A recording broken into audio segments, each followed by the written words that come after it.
Would you be able to put more production if the world needs it? Yes. We don't follow what people say we should do. We do what technically is possible for our fields, but we always will have a track. It's the right time, and technically we can do it. We'll definitely do more. You worry about short sellers? But I was asked once, are you worrying? I don't worry. I think speculators, think in any market, they are there to stay. I would just tell them, watch out. It's tragic. All of our heart is with the Ukrainians. Looking at the figures, looking at the fact that NATO is not ready to send troops, it's obvious that there is no victory for poor Ukrainians on the battlefield. We believe that the Montana bill that was recently passed is simply unconstitutional, and we are confident that we will prevail. I think the Fed is either done or close to being done. I think the uncertainty is how long does it take at this point to slow down the economy. Priority one for the two airplane manufacturers is stability.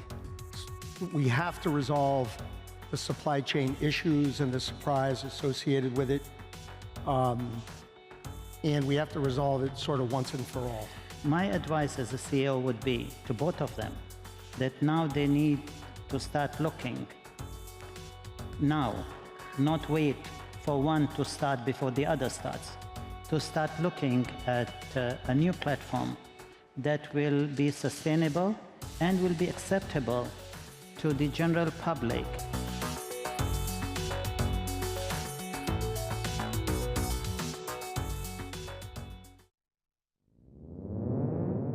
In the darkest hours. Breaking news tonight. Ukraine is under attack by land, Tens of thousands of people have been killed. Humanity prevails.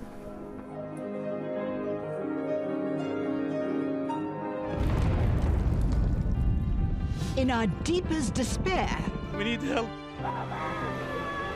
Life finds a way. With the fierce fighting in Sudan, hundreds have died, millions remain caught in the conflict. Our systems are fractured. People are really having to choose now between heating and eating. The biggest bank failure since the 2008 financial crisis. What is going on then at SVB? Our planet is weeping. 193 million people around the world experience acute food insecurity. It's time to act. We need change! We need change!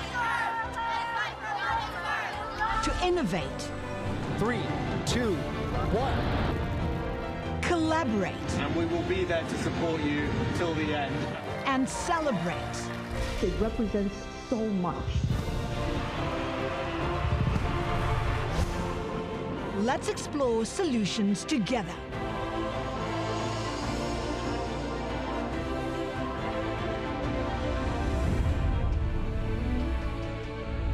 This is the Qatar Economic Forum, powered by Bloomberg.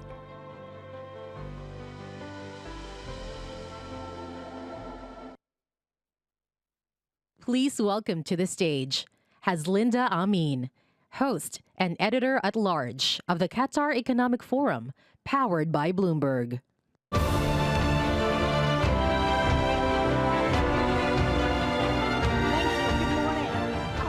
For day two. Yesterday, we were honored to host an opening from the Prime Minister of Qatar, the contributions from some of the world's most influential government ministers as well as business leaders. Today's wide-ranging programming will continue, featuring conversations with Prime Ministers of Bangladesh, Georgia, the Presidents of Ghana and Paraguay, of course, rockstar investor Steve Schwarzman, and more. But before we begin, just a few announcements, like always. We would like to thank our official partners, Ministry of Commerce and Industry and Media City, Qatar, our presenting sponsors, Qatar Investment Authority, QNB, and QRDI Council, and our participating sponsor, QInvest. And just a reminder as well, the Wi-Fi network is Qatar Economic Forum, password Bloomberg. We encourage you to download the Forum app by following the event website, QR code on the back of your badge. You can also use the app to network as well as schedule your meetings with other participants. Well, to engage with other attendees, you may also want to ensure that your privacy settings says that your profile is visible. We'd also like to hear from you, as always, to ask one of our speakers a question or to respond to any of our polling questions. The QR code is at the back of your badge. You can also engage with us, social media, as always, Qatar Economic Forum. Now let's kick off day 2. Please join me in welcoming to the stage Her Excellency Prime Minister Sheikh Hasina, Prime Minister of the People's Republic of Bangladesh.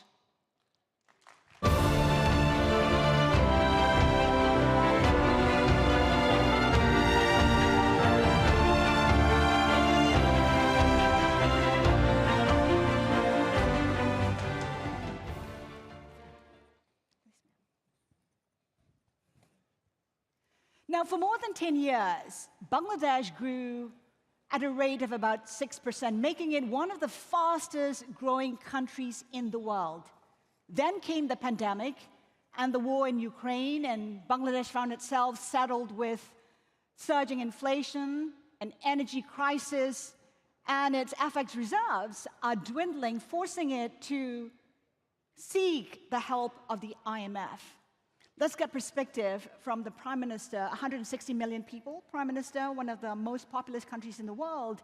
And even as we talk about an economy that is slowing, you are expected to grow at more than 5% this year. Give us a sense of the downside risk, perhaps, given the uncertainties in the world. Well, first of all, I thank you very much for giving me this opportunity. And also, I thank His Majesty the King, to Amir of Qatar, His Majesty the Amir Qatar. He invited me to join this Qatar Economic Forum. So it's a great opportunity for me to meeting you and the Qatari people. So I thanks to everybody. Well, in Bangladesh, as you know that, well, with a long struggle, we liberated our country under our father of the nation, Bangabandhu Sheikh Mujibur Rahman. We liberated this country. Our people suffered a lot for a long time. Poverty, exploitation, nepotism, terrorism, so many things happened to our people. After liberation, my father started rebuilding the country, and within 3.5 years, he rebuilt the country, and country recognized as LDC. When everything was going smoothly, unfortunately, my father, he was the then president, Bangabandhu Sheikh Mujibur Rahman, was assassinated. And after that, our country, actually the power was occupied by the military dictator, one after another. And they just, I can say that they never thought about our people. Our people remain as it is, rather their economic conditions, social condition, everything went down. Well, when my family was assassinated, my father, mother, my 3 brothers, 2 sister-in-laws, everybody, me and my younger sister, we were abroad, so we survived. So after 6 years, I returned home. Then I thought that I should do something for my people. So first, I formed government in 1996. Then we make some development, but again we had problem. There is a military-backed government came to power, so again our people suffered a lot. But then the second time in 2008 election, when we formed government, we started with a planned way the economic development. Now, within these 14 years, we made tremendous progress. But the development we continue and gradually. It is not that with a just planned way, with targeted plan that which is our priority: food security, nutrition, healthcare, housing, clothing, everything. So we are going smoothly.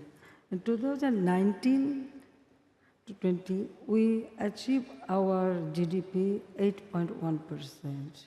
So we're very happy that we will go forward. By 2015, Bangladesh graduated in lower middle class, but we have our target that we will do more. We are doing very well. Unfortunately, this COVID-19 pandemic started. And that time, not only Bangladesh, I can say the whole world suffered because of this COVID-19. But with our all pragmatic plan, program, we overcome the situation. We just started rebounding our economy gradually. Unfortunately, this Ukraine-Russia war. And now you're looking to the IMF. We know that a $4.7 billion loan is under review. Are you able to meet the IMF commitments given that elections are on the way? I'm telling you one thing, that yes, because of this COVID-19, when this Ukraine war started, this inflation rate went so high, the price of the fuel or fertilizer, food, everything gone up. Naturally, we face a jerk that suddenly facing problem. But then we overcome. Now, about IMF loan, I can tell you that our economy is going smoothly. From, well, though 8% GDP we couldn't achieve, but average 6% GDP still we are achieving.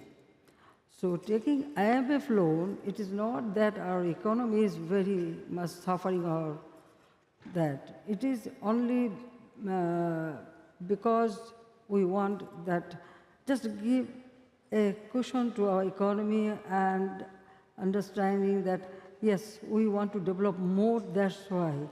And you know that IMF, they only give their, the assist country which can repay their bill, the loan I am taking.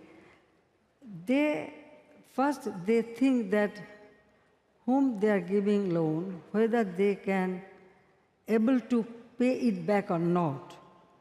So Bangladesh in a position that, yes, we took the loan as long as we need it, and I am very much sure that definitely we are able to use the loan for our progress, and side by side we are able to pay it back. So Bangladesh is confident it can meet IMF commitments. I want to touch on the energy crisis, which is in a critical stage in Bangladesh.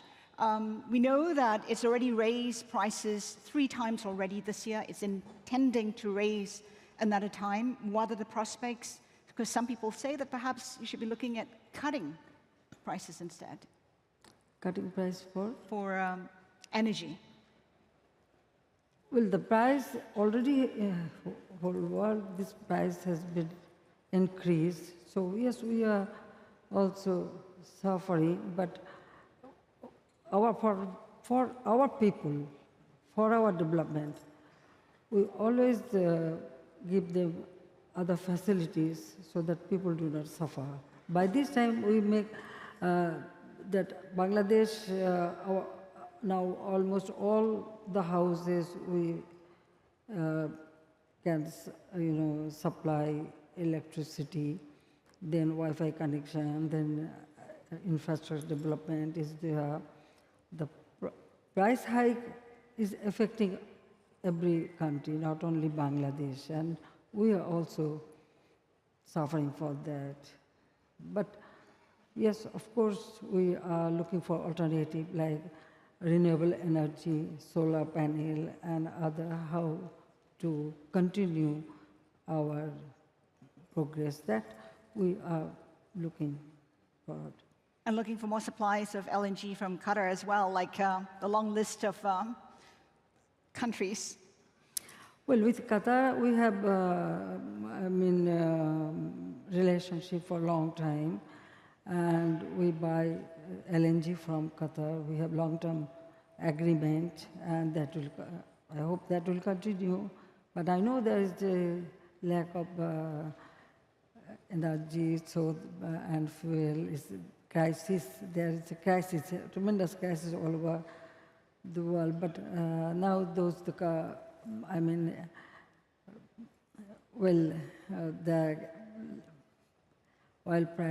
oil producing country, there is a tremendous demand. It is true, but because we have already long-term agreement, so it will continue. I am very much hopeful. We know that countries like India have been seeking oil from Russia at a much cheaper price. Is Russia a possible supplier for you? Well, from Russia, we never bought oil, but... Might you consider? Well, wherever it is available and who will give a comfortable price, definitely we will avail that. Why not? Listen, our foreign policy is very clear. I just want to tell the audience that Bangladesh foreign policy is friendship to all, malice to none. So with everybody, we have very good relationship. And another thing I want to mention, that yes, country to country maybe have conflict, but we never poke our nose to that. We never, play a partisan role. We need to develop our country. We need to fulfill our people's demand. We need to develop country so that our people get a better life, a developed life. And we have a targeted plan. Now, we just recently graduated from LDC. In 2026, we will start that as a developing country, we will start our program. Yes, 2030 SDG, we have taken many programs to fulfill the SDG, UNG program. And I'm very much confident that, yes, we can do it. We will do it, yes. Side by side, we have our own program. Like 2041, we want to develop our country as a developed country and a smart country, because the ICT digital device and technology, we started training our people, we are working. So for our development and for the cause of our people, for giving a better life for our people, we are ready to avail everything from where it is possible. Prime Minister, I want to touch on the upcoming elections, which need to be held by January 2024. You've been in power for, I think, about 14 years now. How much more longer do you think you'll be in power? As long as my people want me, because I'm working for people. I'm working for people, you see. You know, my father had a dream. He wanted to give these people a better life. So this is my aim. That our people should not suffer from hunger, suffer from malnutrition, suffer from lack of housing or education or healthcare. So I want to ensure, already we have done, in our humble way, at least their basic need within these 14.5 years. Now we are able to fulfill their basic needs. Our poverty level, it was 41%, 41.5% in 2006. Now, the 2022, we reduced it to 18.7%. Our extreme poverty level, it was 25.5%. Now we reduced to 5.6%. And I hope within 2-3 years, there will be no extreme poverty. But countries like the US have come out to say they would like to see a freer and fairer election. And the opposition has come out to say that as long as you're in power, they're unlikely to be part of the election process. How is it going to be freer, fairer, and more participatory? Listen, in our country, after 75, when my father was assassinated, after that, the military dictator took over power, and that time they jeopardized all electronic process. The election was just a game. It is our struggle. In 81, when I returned home, because 75, I told you that me and my sister and myself, we were abroad. So we lived abroad as a refugee. That was actually a refugee life. But in 1981, when my party, Bangladesh Awami League, elected me as the president of the party in my absentia when I returned home. Since then, we started struggling for democracy, for people's voting right, people's right to vote. That means that they should have right to exercise their adult franchise. So it is our struggle to ensure free, fair election, and we did it.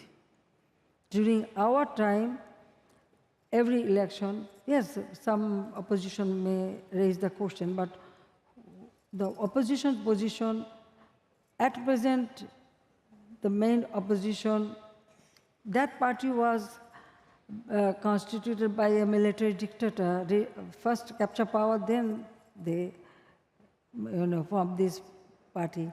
In 2008 election, nobody could raise any question about the election, but that election, what was the result? Now this party, who is raising this point, that party get only 29 seats out of 300 seats in our parliament.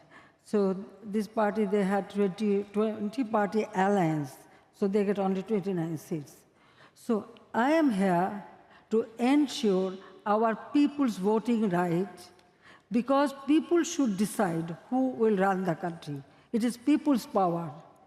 So I want to ensure people's power. I am here not to grab power. Rather, I want to power our people that they should have their right to choose their government. So under our government, definitely election will be free and fair. Why not? Now, some parties said they will not participate. How they can participate? Because during their time, countries suffered a lot. Our people suffered. That time, the terrorist activities increased. Every year, there was a corruption, nepotism. So exploitation. They never bother for people. It was very difficult for our people to get one meal per day. That was their situation. When my party came back to power, since then we ensure everything for our people. So now, election, it is people's right. What we have done, now people understand that. If they vote for us, I'm here. If they don't, okay, fine. Now, during our time, there are many by-elections, local elections. You can see who is getting problem, who is not. But every election, some incident may take place. Now, you mentioned about the US. So now you just think about the US president election. Mr. Trump still didn't accept the result. What they can say now? So, we ask everybody, whoever I want to send, even if they want to send observer, they can do it. So I can tell you that I am here to ensure my people's democratic right, voting right, and it is our struggle. And through my struggle, so many times I face the odd situation you cannot imagine. Yes, I survived. I don't know. Allah has given me, maybe Allah has given me some job to do. Till that time, I know I am here because I lost all my family members. I cannot forget that. Even I didn't get justice. So I am here to serve my country, my people, that they should live a better life, a prosperous life. Bangladesh, we liberated, so Bangladesh would be a developed country. That is my aim. So why I should, try to jeopardize people's rights? What we have established. So they should think about it. So definitely election will be free and fair. And now, well, the party, I told you, there's a military ruler, they constitute those party, or the war criminals party, or the killers of our parents' party. They may not feel comfortable, but other people, there are many other parties. Those parties will participate in the election. Right. Yeah. So I don't understand why they raise this question time and again. On that note, we have to end the conversation. Prime Minister, we thank you so much for your time today. Thank you, ma'am. Thank you very much. Thank you.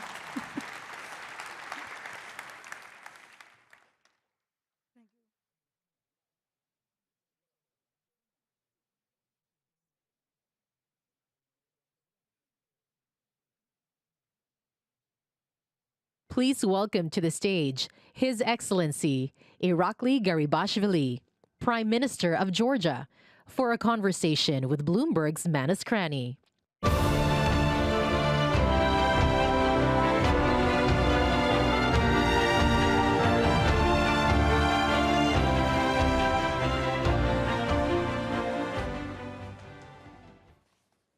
Mr. Prime Minister, good to see you. 1 year later, you were the opening guest here just over a year ago. The war has endured between Russia and Ukraine, with many tense moments in between. Viktor Orban sat in this seat yesterday. He said there is no victory for Ukraine in this war. Do you agree? No victory for Ukraine, no winner in Ukraine in this war. Good morning, sir. Good morning. Thank you very much. First of all, thank you very much for inviting me. I want to express my gratitude to His Highness, the Mayor of the State of Qatar, for inviting me to participate in this forum. And I thank you for having me. It is indeed a very difficult time. Europe hasn't seen such a huge challenge after the Second World War. And therefore, this war affects all of us. But let me also remind you that Georgia had a war in 2008. And we know exactly what it means.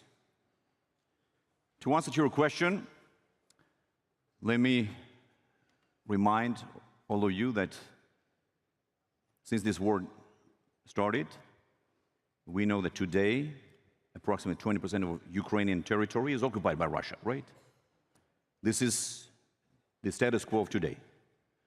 What will happen tomorrow? I don't know, I can say.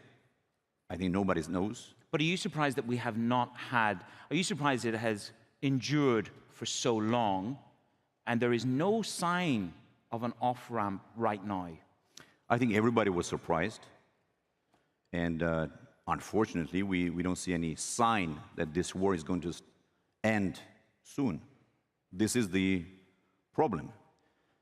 But, and I also have to say that we don't see enough efforts from the international community to take proper measures, to encourage consultations, to encourage peace talks. Who needs to end move this the most? war. Who needs to make the big move to drive some kind of a peace bargain?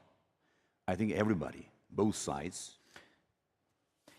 1 year ago, you made it clear about sanctions. I know you have a standard response about why you have not adopted sanctions. We have that verbatim. I want to move the conversation forward.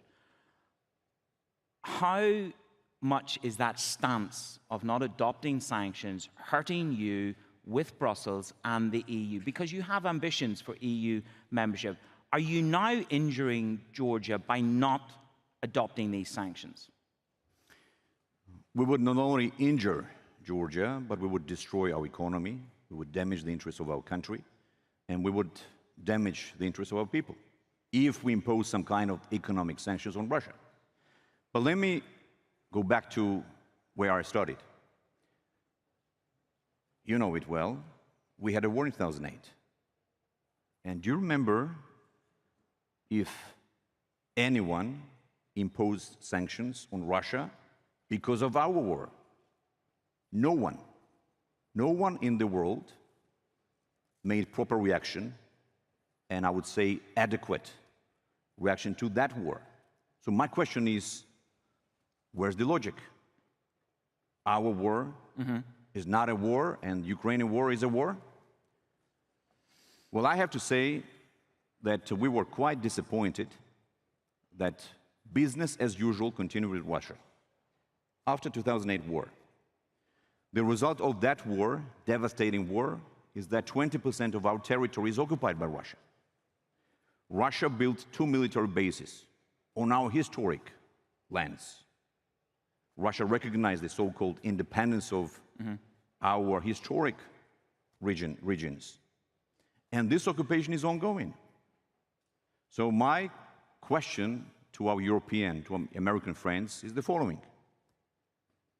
My dear friends, you continued business as usual with Russia. No one imposed sanctions on Russia.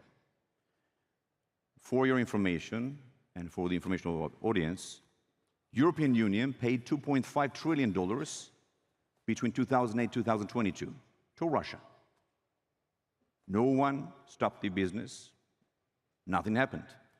Well, in this situation, let me once again confirm that we support Ukraine.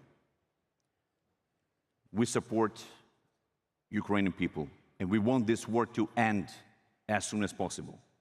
We joined more than 500 resolutions, statements, everywhere, at every international platform. And we fully comply with the financial sanctions.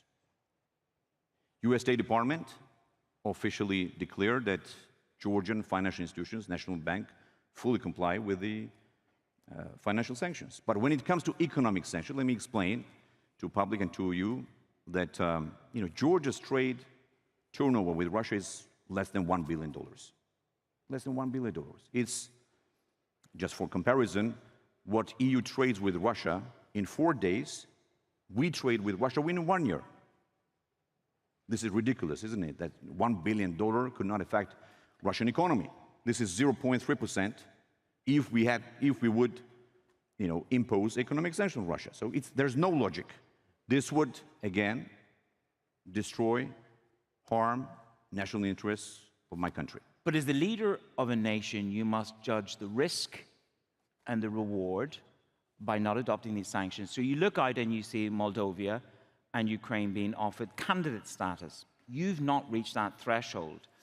And to me, and to some of the people I speak to, they say this is the injury, that this is where it comes to bear. They are further ahead than you in their EU ambitions, okay? You've not been given that. And part of that, people say to me, is because of the status that you've taken over Ukraine. This is the injury. Well, let me explain to you. So if we make judgments based on the performance of the countries, of the nations, I don't want to compare ourselves to Moldova or to Ukraine, but we are ahead of Ukraine and Moldova 2-3 times. If we're talking about the merit-based approach, and if we're talking about the performance. Now, Georgia is extremely in a difficult situation, right? Because of our geography, because of the ongoing occupation. Again, 20% of our territory is occupied. So let me ask you then, what else could Georgia do to support Ukraine people? I didn't want to talk about this, but... and I hadn't got it down on my schedule either. I know that you condemn aggression, and you've been very, very clear on that. Absolutely. But maybe the Ukrainian friends had different expectations from us. They publicly, I have to say it, said that they want to see a second front in Georgia. We've had enough wars after Georgia regained independence. In the 90s, we had two wars. We had Civil War, then we had a war in 2008 with Russia. A small nation with 4 million population and 40,000 troops had a direct war with Russia. So there's nothing would make you move from the no military aid to Ukraine position? What we're doing is that we have maintained secured peace and stability. This is the most important thing. And my job and my duty is to protect the national interests of my country, is to protect our people. So do you put, so the two biggest ambitions, one of them is enshrined in your constitution, but the two ambitions are EU membership and NATO membership. Are they both, Manis, these are still my absolute priority. I want to maintain this quasi-neutrality, but I am holding on that I will get EU membership and I will get NATO membership. How high do they rank for you? Manis, my friend, this is my interest to do the maximum to bring my country closer to EU and NATO. And let me just also remind you, if anybody in Georgia did something tangible and brought tangible results, this is my government, this is the political party which I represent. In the last decade, we did the maximum we could. We signed the association agreement, free trade, we got the visa-free, European perspective. We couldn't have imagined about this 10 years ago. The country was driving in a totally different direction. So, and this was our decision to put into the constitution the country's foreign policy orientation is EU and NATO. But then I look at the most recent events in the past couple of weeks where Putin has lifted a flight ban. I know that some people have protested against this. Right. They perhaps see it as a rapprochement. I mean, it is a strange thing to see flights and the number of flights from Russia to your country. Is this a rapprochement? How would you describe it today to the international community here? Well, this is part of the economic trade relationship with Russia, right? As I explained in the beginning, we didn't say that we would stop the economic trade relations with Russia. So you mentioned flights. Yes. Many countries have flights with Russia, but we made it very clear that no sanctioned companies and no sanctioned aircrafts will be allowed to operate in Georgia. And you feel strong that you can maintain that, guard against that? Absolutely, absolutely. The US State Department then said, now is not the time for any country to increase their engagement with Russia. This is the US. Are you just annoying friends? Is these flights, could you live without them? Do you think it's worth the air of the United States State Department to make this kind of statement? Well, first of all, America is a very important strategic partner country for Georgia. And we are extremely grateful for everything America has done for us. And we are extremely grateful for Europe as well. Georgia has a sovereign right to have its own national interests. And as I explained, we have economic trade relations with Russia. We have 1 million Georgians, ethnic Georgians, our citizens, diaspora, who live in Russia. Yep. And to have direct flights with Russia, I think it's very normal, very normal. Plus, it doesn't mean that we're engaged in some kind of political consultation or something like that. As I said, this is part of the economic trade relationship, like European Union does, like America does. Do you not think it plays to Putin's trade with Russia? Do you not think it plays to Putin's narrative where he then has this quasi-relationship with you, albeit just by flights? I wouldn't call it a quasi-relationship. It's a very normal, let's say, economic trade relationship. Time is always running down on the clock, and there are some other topics I want to touch on. The former president that set you on this course, to EU membership and NATO. He remains in prison. It is Mikhail Saakashvili. The EU have urged you to release him on health grounds. Why have you not done that? I really didn't want to talk about former president because it's the past, and we're talking about the present, about the future. I think this is more interesting for us and for the audience. But since you asked, I will answer your question very shortly. Former President Saakashvili made big mistakes and committed grave crimes. That is why he's not in prison. He's in private clinic. He's been in private clinic for more than 1 year. And there has been lots of speculations, lots of fake news, disinformation around the world. His family has been spending millions of dollars the last 2 years, accusing the Georgian government for poisoning him, for torturing him, and this and that. And guess what happened 2 weeks ago? They took the case to the Strasbourg Court of Human Rights. Strasbourg Court of Human Rights rejected all his requests and confirmed once again what we have been trying to explain to everyone, that the Georgian government does care for his health conditions and treat him according to the European standards. Do you see a risk? You're the leader of the country and you've got to assess risk and reward as the Prime Minister. If Saakashvili passes away, he's ill, if he dies in the clinic, not in prison as you've just clarified for me, do you think that could be injurious to your EU accession ambitions? Well, listen, I don't want to comment on that. I wish every citizen, every prisoner, long life. And what I can tell you is that we protect the rights of every individual, every citizen, including every prisoner. Finally, to close, China-US relations are tense at the moment on the trade front. You have this trade relationship with Russia and China. Is it open-ended, unbounded? Is there anything in terms of what China does that would restrict you from progressing that relationship in regards to human rights, in regards to any of the issues that have caused perhaps America to be a little bit more restrained in their relationship towards China, publicly?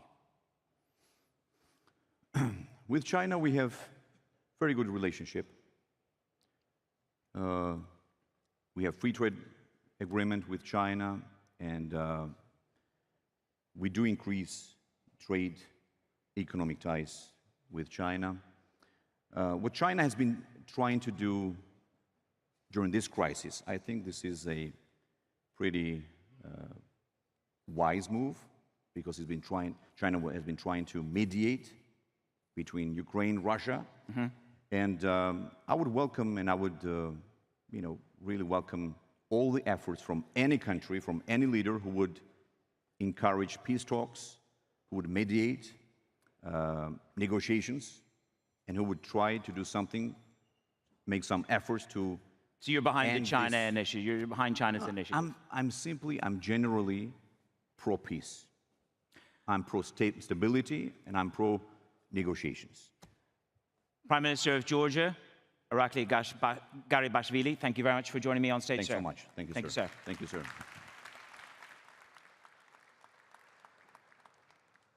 Please welcome to the stage His Excellency Nana Addo Dankwa Akufo-Addo, President of the Republic of Ghana, for a conversation with Bloomberg's Jennifer Zabasaja.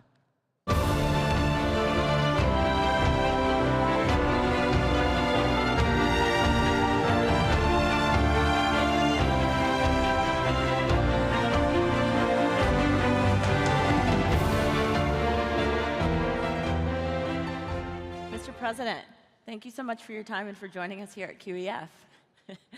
Thank you very much for having me. Yeah, there's no shortage of topics to talk to you about, especially considering what Ghana's economy has gone through in the past few years. But I want to start with this, because it's been a few days since Ghana secured that $3 billion bailout from the IMF. I was reading that the IMF called it an attempt to restore macroeconomic stability and debt sustainability while laying the foundation for inclusive recovery. How would you describe it in your own words?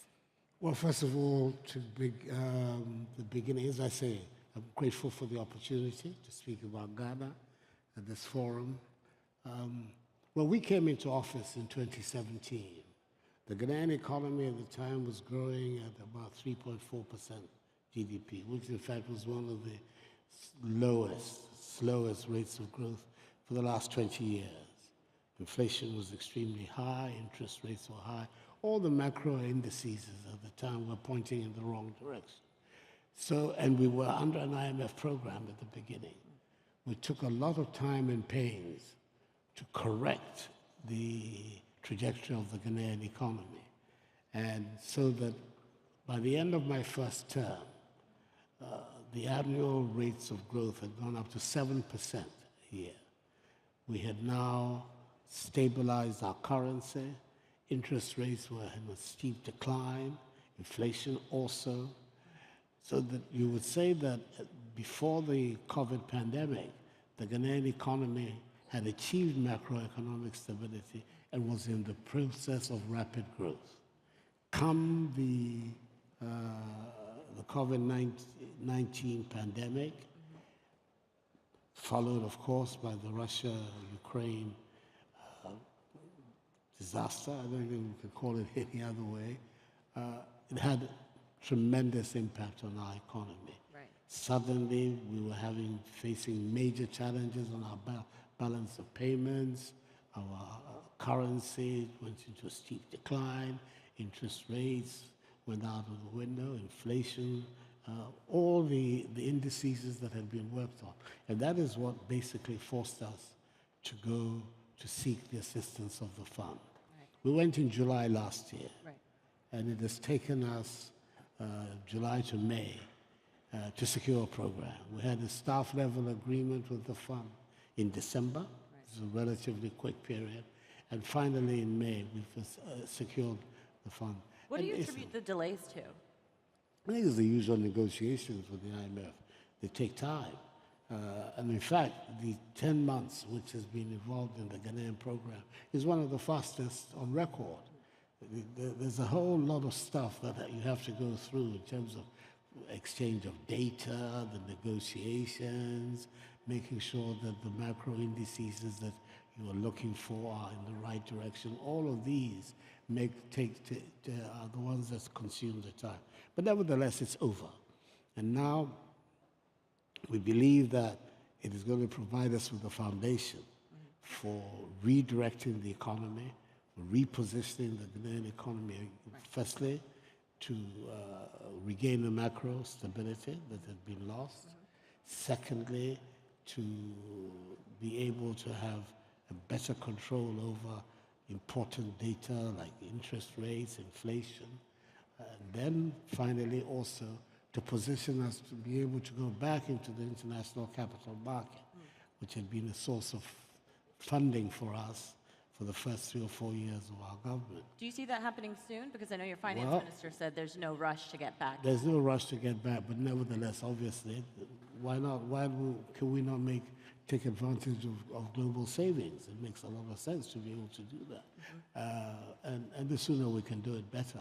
I think that what the finance minister means is that we're going to try as much as possible to maintain the discipline which is required, which is the most important prerequisite of a successful program. Right. And that would mean ramping up our own domestic savings, being able to put systematic controls over public expenditure to make sure that we're always cutting our coat according to our cloth, and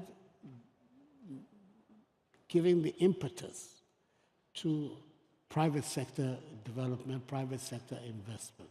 We're looking at that more than we're looking for assistance from the multilateral development banks, etc. But basically, these are the objectives that we are. At the end of it, of course, hopefully, position the economy of Ghana in such a way that we have a more diversified economy, we have a stronger economy that can withstand the exogenous shocks that we have witnessed in the last 2 or 3 years, and be able, therefore, to stand on our own feet much better in the future than we have done. And you mentioned the discipline and the fact that it's over, but the reality is that the next tranche of funding, the $600 million, is contingent on Ghana being disciplined. Oh, absolutely. You've mentioned tax increases. What more have you assured the IMF that you will do? The rationalization of our expenditures, the rationalization of government expenditures is something that we have given the assurance.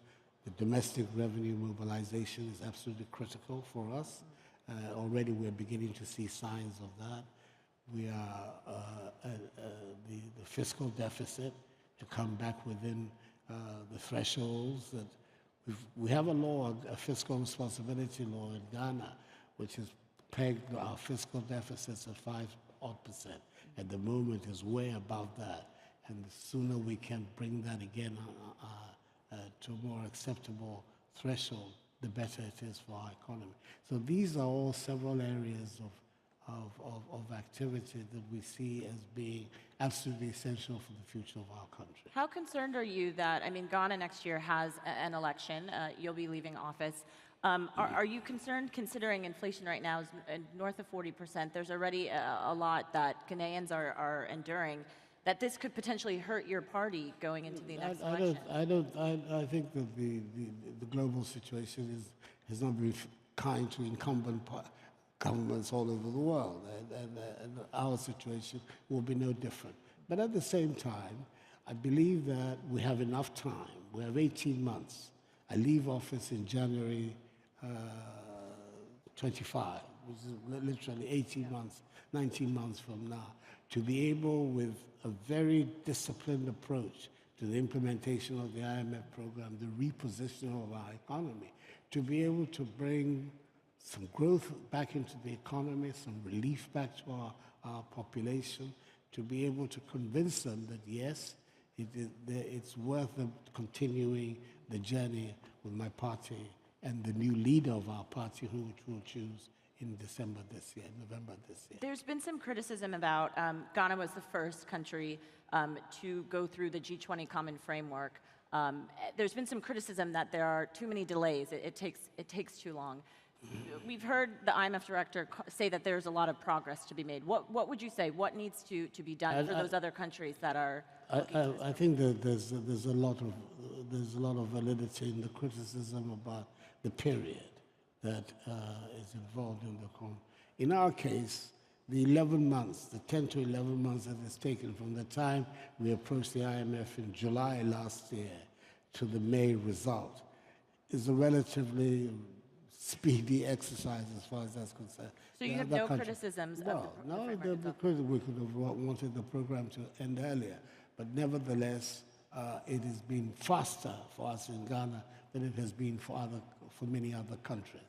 So clearly, it's an area where the global community, working through the IMF and the Bank, the World Bank, needs to look at to see how more quickly they can respond to difficulties in individual economies going under the common framework of the G20 And in particular, China is the biggest bilateral creditor to Ghana. What were discussions like with them? I mean, did they contribute to part of the delay? Yes, no. I think that China took a very positive, proactive role. They co-chaired the official creditor committee. It was the final hurdle that we had to overcome before being able to go to the fund. It was when the creditor committee met, I believe they co-chaired it with Paris, and I believe they met on the 11th of May, and China was extremely positive about giving the green light for the fund to look at the Ghanaian situation positively. Though I don't have any hesitations, any criticisms about the Chinese involvement in the Chinese involvement in the Ghanaian economy. By and large, has been very, very helpful. I know that it's a matter of controversy in the West about China. But for us, they have been strong friends, and in the time of this difficulty, they proved to be strong friends. So do you think the controversy has been overplayed then? We were talking about competition amongst big powers for influence and for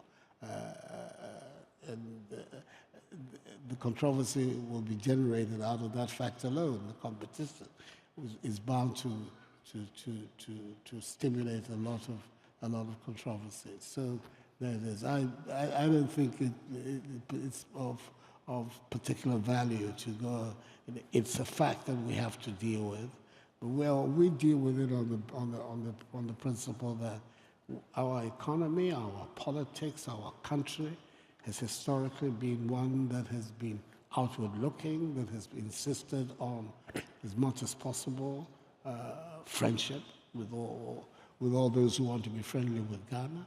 There's certain principles that have been important to us, but beyond that, we have attempted to be friendly with all countries. China has been a strong and good friend of Ghana. And I want to talk more about the diversification of the economy, because we know cocoa is very critical to Ghana's economy, second biggest exporter, but still not seeing the value add in the country. Where are you at in terms of being able to produce your own chocolate and export it? Yeah, I think that continues to be a major challenge for our economy. Even though we have made considerable progress in recent years in the amount of beans that are processed domestically. I believe it's now 40% of our output, which is processed domestically. The transition to the full value chain in terms of production is still a daunting task. Fortunately, important private sector players in Ghana are beginning to look more seriously at what they need to do to be able to get into the chocolate market. As you know, in the cocoa industry, that's the high end of the value chain, is the producing of chocolate. We have a Ghanaian company, Niche, which is now making major strides to try to fill that gap. In fact, Niche has now gone so far as to establish an American production outlet facility. They'll be producing Ghanaian chocolate over there for the American market. But there's a lot that still needs to be done for us to be able to get the full value chain. I mean, the cocoa industry is amazing. It's a what, $110 billion a year industry? And the producing countries, Cote d'Ivoire and Ghana, who between the two are responsible for some 66, 67% of world output, don't even make 10% of the value of that industry. And that is the reason why the need for us to intensify measures and the policies that would allow us to get there has become so critical. And the EU is very critical to that as well, because the EU makes up 60% of Ghana's cocoa exports. But there's legislation that could potentially put that at risk in terms of deforestation and child labor if the traceability is not fully disclosed. I have no doubt that we will meet the requirements of the EU legislation. Is the EU critical, though, to the success of Ghana's cocoa industry? The EU has posed some questions. We have done our best to respond to it. Several meetings have taken place both in Accra and in Brussels to explain the topography of the Ghanaian industry, to show exactly what is done. And we're confident that the allegation that child labor forms an important part of our cocoa output is not an allegation that has any foundation, in fact, and that we will, when the legislation is enacted, that we will meet the requirements of the legislation. We're very confident. Are you willing to look to other markets, though, to not be so reliant on the EU absolutely. or other products? Oh, absolutely. Apart from ramping up the products, there are Asia represents a new huge market, both India and China itself and other parts of Asia. They all represent a huge new market, and we're making systematic efforts to introduce Ghanaian cocoa into those markets and to penetrate those markets. We have to do that. We can't be reliant on only just one outlet, which we've been historically. We've seen the difficulties involved in that, especially since we're committed to expanding the output of our cocoa. Hopefully, being able by the end of this decade at least to have doubled it. We need to get much closer to the Ivorian output that we have done so far. Are there other, I know you were meeting with the Emir of Qatar, you're talking about agriculture exports. What other crops do you see as a potential opportunity for Ghana to benefit in addition to cocoa? Of course, cassava is an important thing. Sugar, cassava, we're looking at our poultry industry, we're looking generally at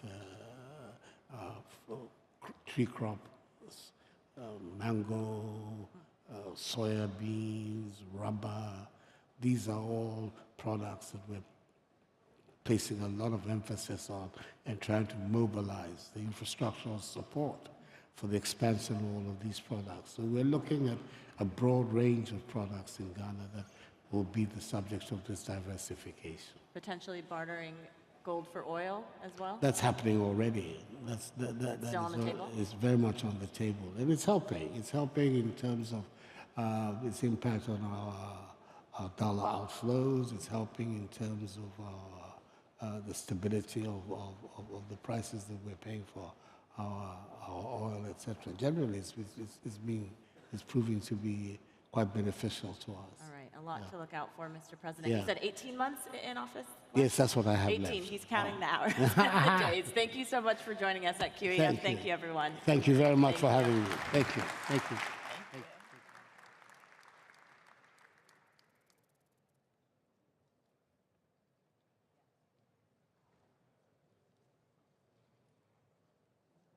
Please welcome to the stage General David H. Petraeus, partner at KKR and chairman of the KKR Global Institute, for a conversation with Bloomberg's editor-in-chief, John Micklethwaite. General Petraeus, 37 years a soldier, 10 years at the KKR Institute, which I'm just about to ask you about, now an author. Welcome to Doha. Great to be back, and frankly, it's great to be back in a very different time from when I was the commander of U.S. Central Command. As many of you will know, the forward headquarters of CENTCOM is out at Al Udeid Air Base, not far outside Doha. When I was privileged to be the commander, we had 250,000 soldiers, sailors, airmen, Marines, 2.5 wars, Iraq, Afghanistan, Yemen, and the pirates off Somalia. And now peace is broken out, and it's great to be back. We were discussing off-site, and my reckoning is that you were the first person to have that many people since Alexander the Great arrived here. I don't know about that, but it is good to be back. And it's nice to see the rapprochement, frankly, between the Gulf states, between certain Gulf states and Israel, ceasefire in Yemen, discussions across the Gulf with Iran and so forth. Touch wood that this all turns out well. Do you think, just let's start on that, and we'll come back to the actually, let's start on risk. You've done the KKR Institute for 10 years now. Yep. How has risk changed? Well, it's changed dramatically. I think we've seen seismic, profound change. When I joined KKR a decade ago after being the director of the CIA, the world was described, I think, as benign globalization. Yeah. The barriers to the flow of capital, investment, trade, economics in general were all gradually being reduced. Global trade was going up at an angle like that. 10 years later, we're in an era of renewed great power rivalries. The barriers to trade, investment, capital flows are all going up, and globalization has become slowbalization. There's still a gradual increase in global trade in aggregate, although a lot of it is regional now rather than truly global. So it's quite a profound change. Do you see China as the biggest risk now? Well, I think the continued rise of China and then the friction that has evolved between the U.S. and China, the West and China, frankly, is the single biggest issue that has led to this. But certainly the resurgence of Russia, the brutal invasion of Ukraine, all of these are factors that have, again, returned us to an era of great power rivalries.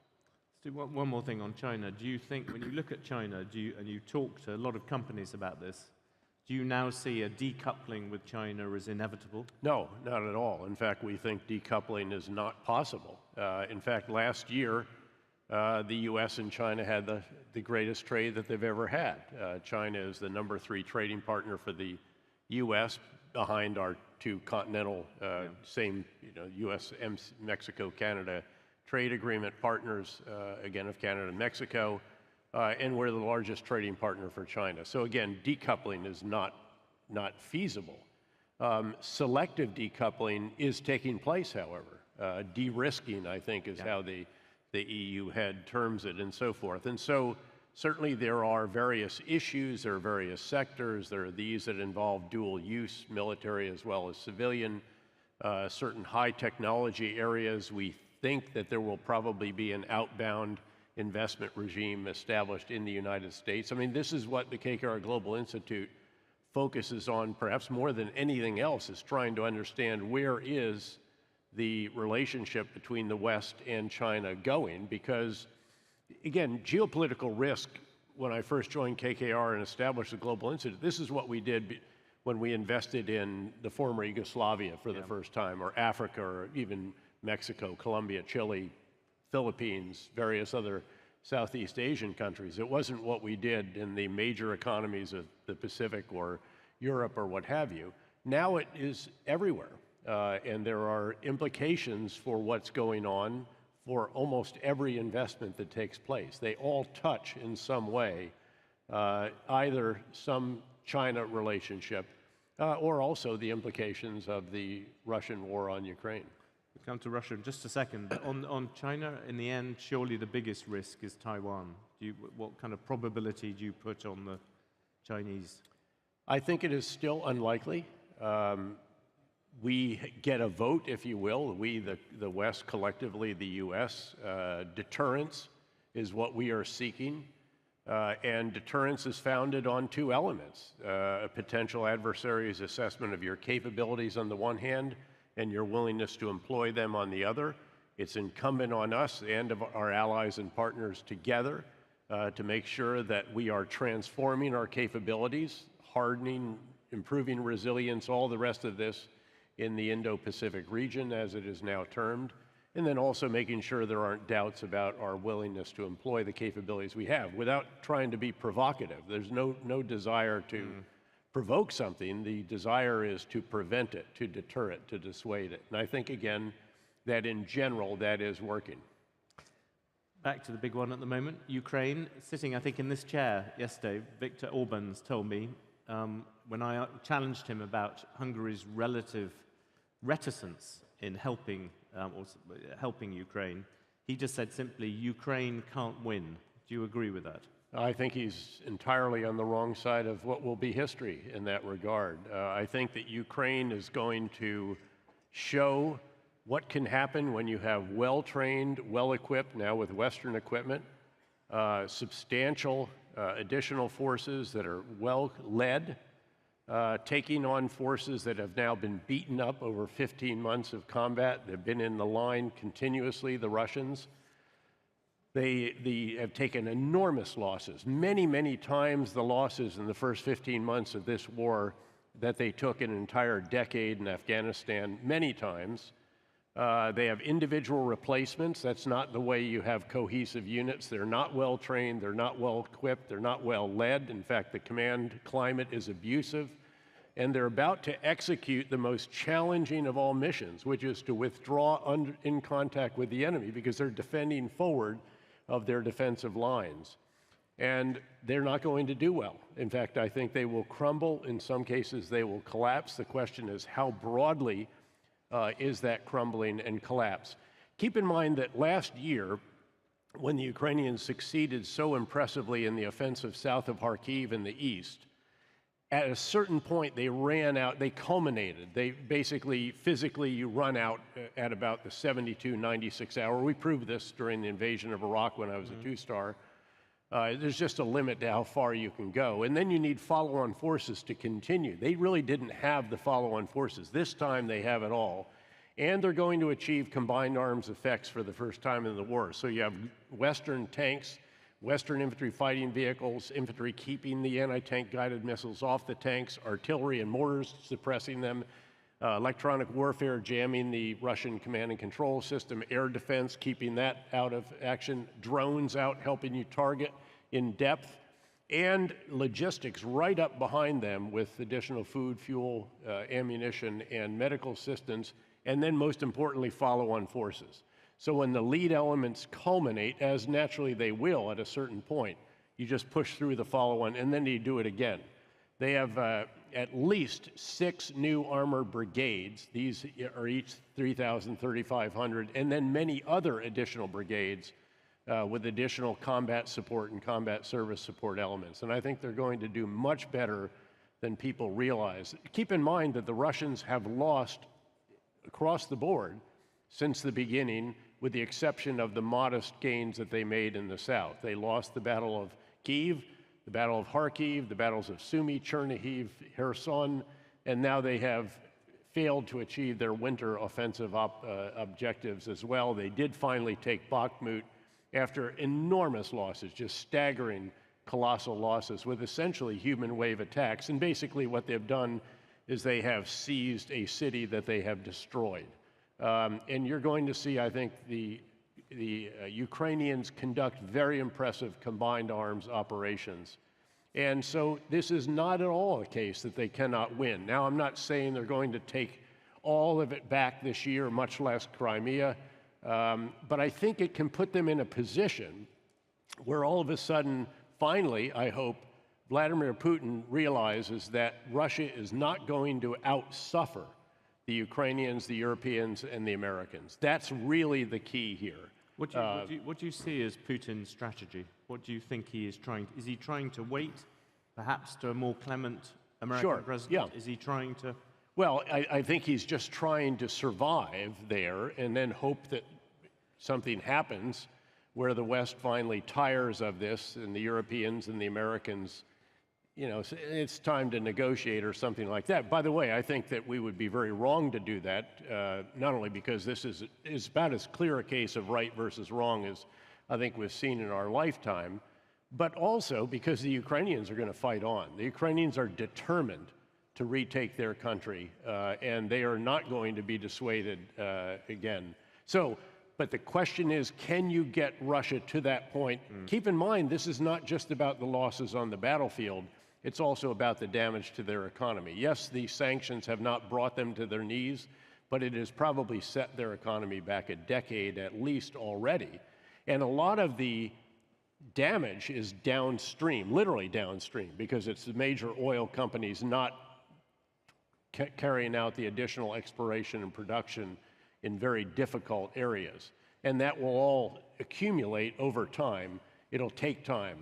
But again, we need to tighten those sanctions, and we need to continue our support for Ukraine. And I think in general that the US-led coalition, the Western world here, has done a very impressive job of supporting Ukraine. $36 billion of just security assistance from the US alone is staggering. Do you worry about the consequences, just to sort of think through, is imagine Ukraine does win, and imagine there is a point where maybe Vladimir Putin hangs on.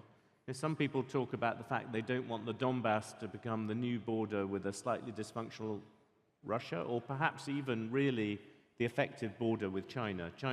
Russia becomes a client state of China in that respect.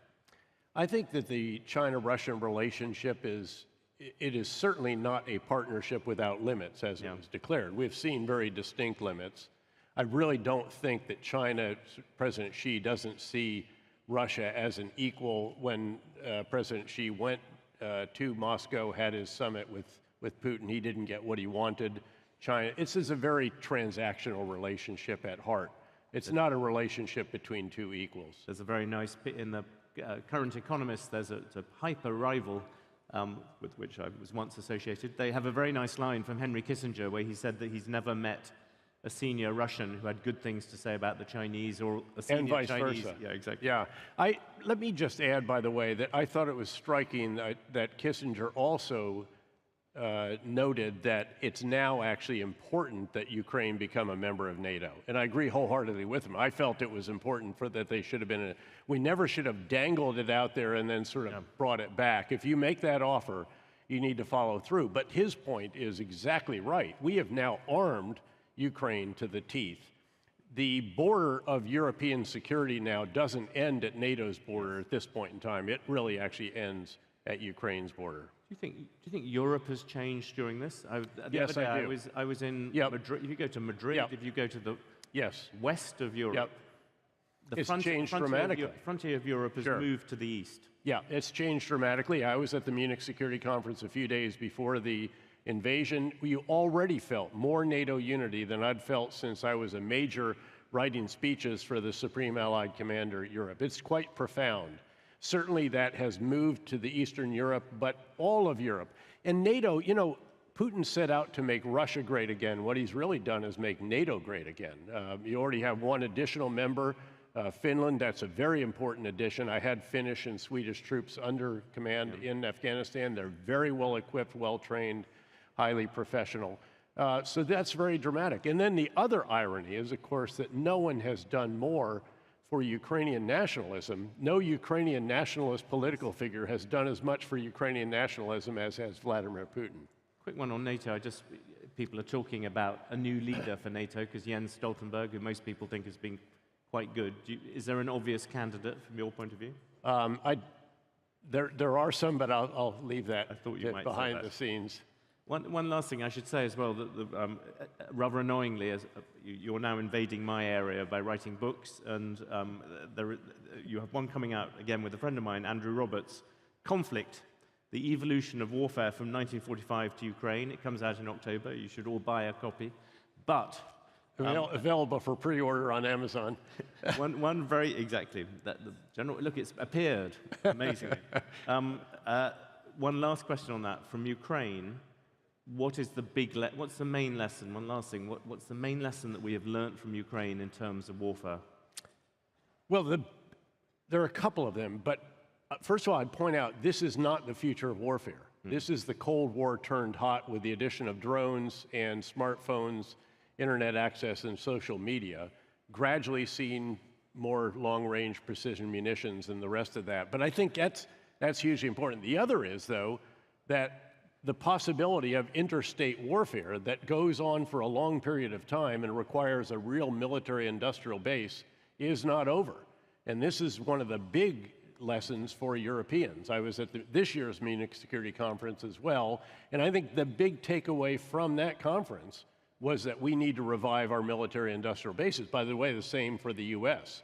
We're providing millions of rounds of artillery, and we have to dramatically increase our production. General David Petraeus, always great to be with you, John. Now author, heir to Alexander the Great. Thank you very much. Thank you so much. Thank you all.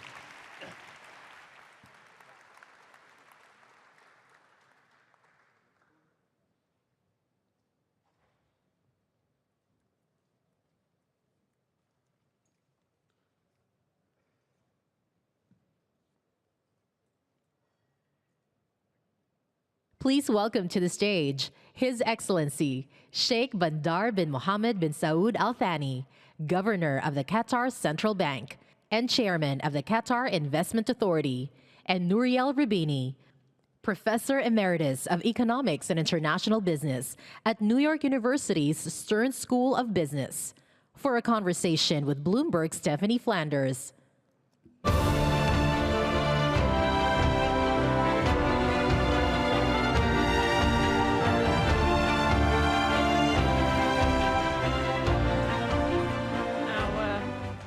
Some of you who were here last year might have a sense of déjà vu about this panel, because we were talking about a similar subject with these two esteemed members of the global monetary scene a year ago. So it gives us a perfect opportunity to check in on the future for inflation, but as we were just discussing, the future of inflation to some extent is the future of the global economy. So welcome, gentlemen. Nouriel, let me start with you, because I know that you're always so upbeat in your prognostications for the world. Since we last met, the Federal Reserve has raised interest rates about 8 times. When we were last here, the federal funds rate was still at 1%. It's now over 5%, potentially at a peak, certainly we think it may be taking a break. Have they done too much or too little? First of all, a great pleasure being back here in Qatar. Great honor again to be with you, Governor. I think they've done a significant amount, but my view is that for a number of reasons, inflation is going to surprise on the upside, both in the United States and in Europe.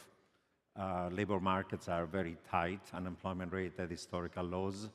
There is aging of population, restriction to migration. In the US, collapse in labor force participation rate, the great resignation, and now there's the beginning of labor strife. So wage growth is excessive. There are geopolitical tensions in the world that are going to fragment the world. They may lead to further spikes in commodity prices. The Fed is not done yet.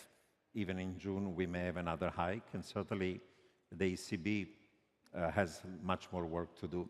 So I think that the tightness of the labor markets, the existence of geopolitical stuff, deglobalization, other factors imply that inflation is going to be more persistent. It's falling, but not fast enough. And therefore, central banks are going to face a dilemma, or better, a trilemma. They want to achieve price stability. They want to avoid a hard landing. They want financial stability. But if they have to raise rates more, as I expect, to fight inflation, eventually there may be a hard landing and financial instability. And if they care about growth and financial stability and they don't raise rates enough, then there's a risk of a de-anchoring of inflation and inflation expectations. So I commend them for what they've done. I think that the big challenges are going to be ahead of us. And Your Excellency, you face, I guess, a second challenge in the sense that you have to assess the current outlook for inflation and how the Federal Reserve is approaching it, but also have to consider whether the link with US policy, the peg with the dollar, is still the right one for your country. So how are you seeing it? Yeah, thank you for having me. Actually, as you mentioned, that Qatar currency is pegged to the US dollar. And we believe that this policy is appropriate for Qatar economy, and we don't see an immediate need to change that policy. As my colleague here mentioned about the inflation, yes, we globally, the inflation last year, many countries have experienced their highest level of inflation for many decades. However, we have witnessed in the last few quarters that the inflation, there was an improvement in the inflation level. It's affecting, yes, the global growth. There is no doubt about this one. But we have now to balance between the price stability, growth, and financial stability. So central banks over the world have no other option other than to bring the inflation to its target level, because we do believe that inflation is the enemy of the economy, and the inflation is going to hurt even household pockets. So inflation is in downward trajectory, but what we are seeing now is a sticky inflation, and it's going to decline at a slower rate. And it will take a long time, in my forecast, until it reaches the central bank's target level. And can I just follow up, because we just wanted to clarify something. At the time, around the period of the last Federal Reserve interest rate hike, your central bank said it was holding and then retracted and decided to raise the 0.25 percentage point. So I just want to make sure I understand. What was the thinking there? What happened there? Yeah, as I mentioned before, that we are pegged to US dollar, and We are taking our decision accordingly to U.S. Federal Reserve decisions. And our decision, what we take, it's what is appropriate for our economy. So there was no doubt that we will increase our interest rate during that time. So there was just a... It was a media mistake. It wasn't the decision. So our decision is to increase. As you know, U.S. raised their interest rate, and sometimes we have hold our interest rate during the increase. We narrowed the spread between U.S. and Qatari deposit rate, the QMR deposit rate, to 25 basis points, the spread right now. Before it was 100 basis points. And we see it's useful and it is effective for our economy at this time. Now, Nouriel, you make an argument that many people make, that looking at the stickiness of inflation and the suggestion that probably the Federal Reserve will have to do more, and I think certainly the European Central Bank will have to do more. The argument that one would hear, particularly perhaps from those in the financial sector against that, is that there is a credit crunch building, a delayed consequence of the many, many rate hikes we've already had, which is going to have a bigger than expected, is going to have a longer term impact on activity, on lending, on small businesses, job creation. Is there a risk that you're underestimating the problems that are building on the credit side? No, I do agree there'll be a credit crunch, and that's going to slow down economic activity. But even there will be a slowdown of economic activity, labor markets are so tight that you need an outright economic contraction for creating enough slack in labor market to slow down wage growth. I also think that the geopolitical factors are going to be keeping overall not just energy but also commodity prices higher. And I think we're too much thinking about the short run. If you think about the medium term, the reason why we had low inflation in the Great Moderation was not just because we had inflation targets. There were a series of positive aggregate supply shocks that lasted for decades. Trade, globalization, China, Russia, India, emerging markets, joining the global labor supply, production of goods, services, commodities, weak labor, technological innovation, migration from south to north, a geopolitical peace dividend that helped stabilize the world. And now we have a series of just reverse, medium, long-term negative aggregate supply shock. We have deglobalization and protectionism. We have reshoring of manufacturing and friendshoring rather than offshoring. We have aging of population, advanced economies and emerging markets. We have restrictions to migration. We have a geopolitical depression that's going to fragment the global economy and decouple and lead to balkanization of global supply chains. We have the effects of global climate change on both energy prices and on food prices. As we saw, COVID-19 leads to stagflationary shock that increase costs and reduce growth. This is not going to be the last pandemic. We have cyber warfare. We have a backlash against income and wealth inequality. And now where there is a weaponization of the US dollar is leading to gradual de-dollarization. These are all factors that are reducing potential growth, increasing cost of production, and they're all negative aggregate supply shock that are going to keep inflation higher. So it was easy when you had positive supply shock to have inflation. Actually, inflation was too low. The world is very different, and that's are the structural factors that are inflationary and stagflationary over the medium term on the supply side. There are also factors on the demand side.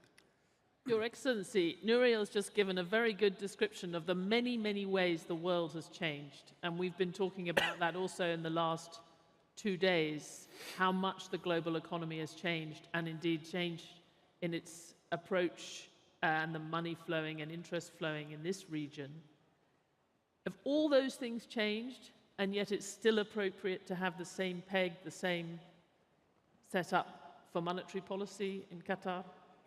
Yes, as I mentioned earlier, we are pegged to dollar, and we believe that it's appropriate for our economy, and it's been very effective and efficient for our economy. As well as the IMF and their reports have mentioned that and highlighted that the pact is appropriate for the GCC countries. And our main revenue is in dollar. our main export is energy, and the main revenue is in dollars. So it's very appropriate policy to have to keep our currency pegged to U.S. dollar. And we do believe that U.S. dollar will remain as a primary currency for international trade settlement due to its global acceptance, stability, backed by a strong economy in U.S. But just to follow up on that, I mean, many would say that the environment for the dollar has changed quite a lot. And there's certainly a lot of discussion in this region and globally about reducing the use of the dollar, less confidence in the stability of the US, for sure, given the politics that we've seen over the last few years. And even the Made in America policy might have implications for the level of the dollar and the commitment to keeping a strong currency. So do you not think any of those things should make you think about a changing role for the dollar in your economy? Yeah. Stephanie, each country has its own sovereign decision. We have heard from time to time in the news that two countries, they came together, or some other countries, they came together and signed an agreement to exchange trade in their local currency. And this is, I believe, a sovereign decision. For us, we still believe that our pegged dollar is appropriate for our economy, and we don't see any immediate need to change that policy, since it's very effective for our economy. Nouriel, where do you stand on this, about the future of the dollar, but also its the broader impact on the global economy? Would we be in a better place in a few years' time if the dollar was waning as a reserve currency? Well, until now, the global currency system, or reserve system, has been unipolar, and the US dollar is the disproportionate currency as a unit of account, a means of payment, as a store of value. But I think that the US cannot take it for granted. You have twin fiscal and current account deficit. There's a risk of rising inflation and debasement of fiat currency. There has been a weaponization of the US dollar, maybe rightly so, for national security and foreign policy purposes. The Chinese are worried that eventually there could be a freezing of US Treasury held by China. The same thing has happened with Russia, and therefore they're building a role for the RMB as being a reserve currency, as a means of payment. They've gone to the region and they've told Saudis and others, why don't we start paying you in RMB? Why don't you build up your dollar reserves? Why don't you change your peg? So far, that's not happened. I agree with the governor that pegged to the US dollar and having the dollar has been a source of stability for the region is going to remain. But I think that the US cannot take for granted that emerging markets, the Gulf and so on, are going to take the dollar and maintain the dollar as a major reserve currency or means of payment. I think there is a meaningful risk that inflation is going to be higher. There'll be debasement of fiat currencies, and therefore we have to change the international monetary and financial system in a way in which dollar assets have to be backed by something, either by real assets or financial assets or something more to give a little more credibility. Otherwise, gradually over time, a process of de-dollarization may occur, and we may move from a unipolar regime to a bipolar one in which the RMB is going to become an alternative US dollar as a reserve currency. It's going to be a process. It's going to take time or decades, but I think that you cannot take it for granted. You know, a few years ago, Larry Summers joked and said that, well, you cannot replace something with nothing. And he said, Europe is a museum, China is a prison, Japan is a nursing home, and Bitcoin is an experiment. But in the last few months, as you have seen, the talk about de-dollarizing, emerging markets saying, why should we keep the dollar, from Brazil to those in Asia, even talk within the Gulf on whether we should think of US as being a credible strategic partner, whether we should keep on using US dollar. So I think the US has to think seriously about how you maintain a system that is going to be dollar-based but safer and more stable than the current one. So changes will have to occur over time.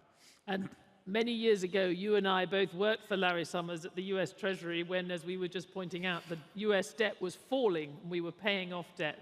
Now we're arguing, or in Washington, they're arguing over debt. Just briefly, how does what you've just said, the path of the dollar and the credibility of the dollar, how is that affected by the debt ceiling battles? Yeah, as you recollect, we're during the Clinton administration where with budget surpluses, the supply of treasury was falling. We're even discussing what will happen in a world in which there is not anymore enough treasuries. Now the problem is the opposite. We have twin current account fiscal deficit. The stock of US debt is rising. There is a problem with the debt ceiling negotiations. These deficits are going to become larger and larger. As central banks are doing quantitative tightening, their demand for treasury is going to fall. And with geopolitics now, central banks around the world, certainly among those who are rival of the US, are moving away from dollar assets into gold or other ones. And therefore, there'll be upward pressure on the financing costs for the United States. Even today, with the dollar being major reserve currency, financing costs in the US are much higher than Europe, much higher than Japan, and much higher than any other advanced economy. I think the trends of debt build up in the US are going to imply that regardless of what's happening with the debt ceiling, the issue of US not having any more that exorbitant privileges is going to become a key question for financial markets and the treasury markets in the specific over time. Now, Your Excellency, as well as being a central banker, you have the benefit of being one of the world's biggest fund managers as chair of the Investment Authority. The world that Nouriel has outlined, is that a world that's good for investments? How are you seeing the next year and the plans for the Investment Authority? Yeah. I believe there is always an investment opportunity. And yes, I do believe there's an investment opportunity even in this environment, which is a challenged environment. However, we have to do the right due diligence, diversification across assets and economies, as well as the right assessment for risk and return. If you have done this process, I believe that you will find the right investment opportunity. So there will be always an investment. Investment will not stop, but the right due diligence, diversification, and risk and return is very important, especially during this time. Do you worry, a lot of fund managers I talk to, they talk about a brighter future ahead, but a big adjustment that has to happen before then as assets are marked down and we absorb the impact of moving to higher interest rates. And the venture capital industry is one area where there are some concerns about overvaluations right now, and you have some exposure to that. Are you concerned about that? I'm not concerned about that because when we go through any investment, we do the right due diligence and we make the right assessment for risk and return for that investment, and we put all the scenarios in place. So in investment world, you have a process before you do your investment decision. If you have done it properly, then you will be in better shape. We have a large portfolio in QIA, Qatar Investment Authority, and very well diversified across assets and also across regions. And we have a very limited exposure to affected assets. So I think we are doing well. And Nouriel, just to finish with you, and I hope I might be able to extract a positive word out of you, although I know it sometimes is a struggle. But there is a view that says, yes, it's bad that inflation has been sticky. It's hard to bring inflation down. But the other bit of news in the last year is that the economy has been much more resilient than we thought. You know, along with the stickiness of inflation has been not having a recession in many parts of the world that we thought might already have had a recession, the US, Europe. We're now taking off those forecasts off the table, at least for now. Do you not think that we have learned something about the underlying capacity of some of these countries in the last year? Maybe some positive news about potential growth? Or are we just building up bad news for the future? No, you're right. But to build resiliency, in my view, you have to deal with the supply side bottlenecks are going to be constrained to economic growth. Therefore, there is a huge need to invest into infrastructures, both in advanced economies, emerging markets, and the region. We need to do the green transition. It's going to imply significant investments into a variety of renewable energy and other alternatives.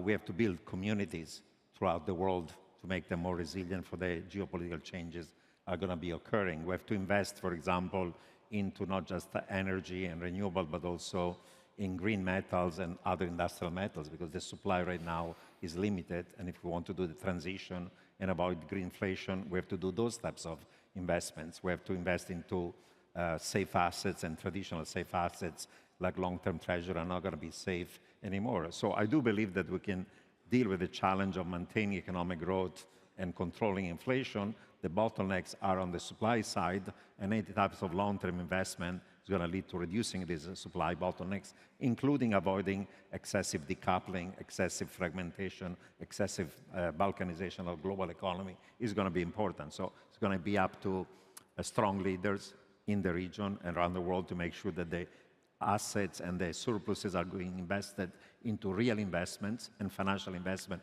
both in the region, in North America, around the world, to make sure that we're not going to face a trade-off between growth and inflation. Can be done, but you have to take the long view in terms of investments.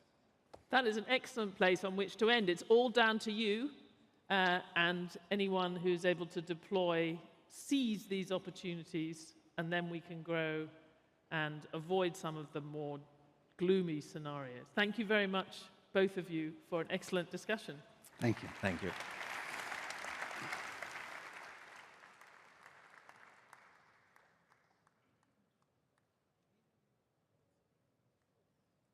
Please welcome to the stage His Excellency Mohammed bin Abdullah Al Jadaan, Minister of Finance for the Kingdom of Saudi Arabia, His Excellency Ali bin Ahmed Al Kuwari, Minister of Finance for the State of Qatar, and Kristalina Georgieva, Managing Director of the International Monetary Fund, for a conversation with Bloomberg's Francine Lacroix.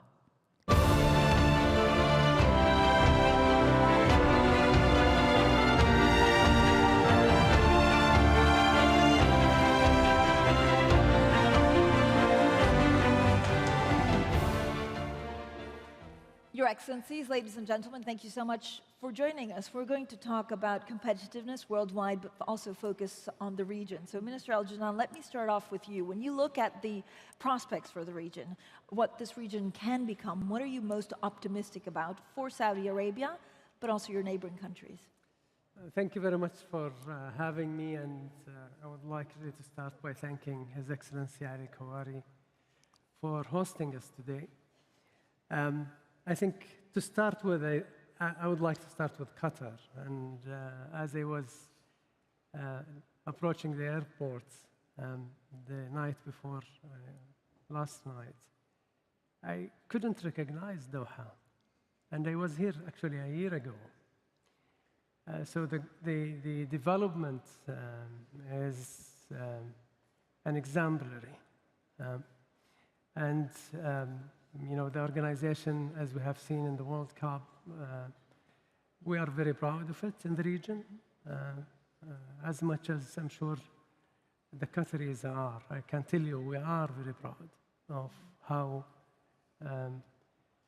they organized it and showcased the capabilities of Qatar and the region. Going back to your question, I think this region, and we've said this before, and I'm not trying to sell, although I am to some extent selling. This region is a very bright spot in a very difficult world today. And this did not come by coincidence, really. I mean, it came through a very strong, rigorous execution of long-term, coordinated, well-aligned plans to diversify the economy, to make sure that your people are ready, so your training, your education system is up to speed with what's happening in the world, you are investing in technologies, you are investing in infrastructure, you are making sure that you think through what would make you more competitive in the global stage and set these policies. I'm sure the same across. What distinguishes this region, and I'll cover Saudi very quickly, is first of all, you are in a very unique location, in the middle of cross-trade routes, where you are connecting Asia with Africa, with Europe. That gives you a competitive advantage. And you are actually seeing it in the number of ports that on the top 10 worldwide are actually in the Gulf region. King Abdullah Economic City Port is actually number 1 and 22 by the World Bank ranking on container ports. And the same actually in multiple ports in the region. This region have possibly the busiest, one of the busiest airports worldwide in international passenger traffic. So this is an investment. This is long-term plans being executed.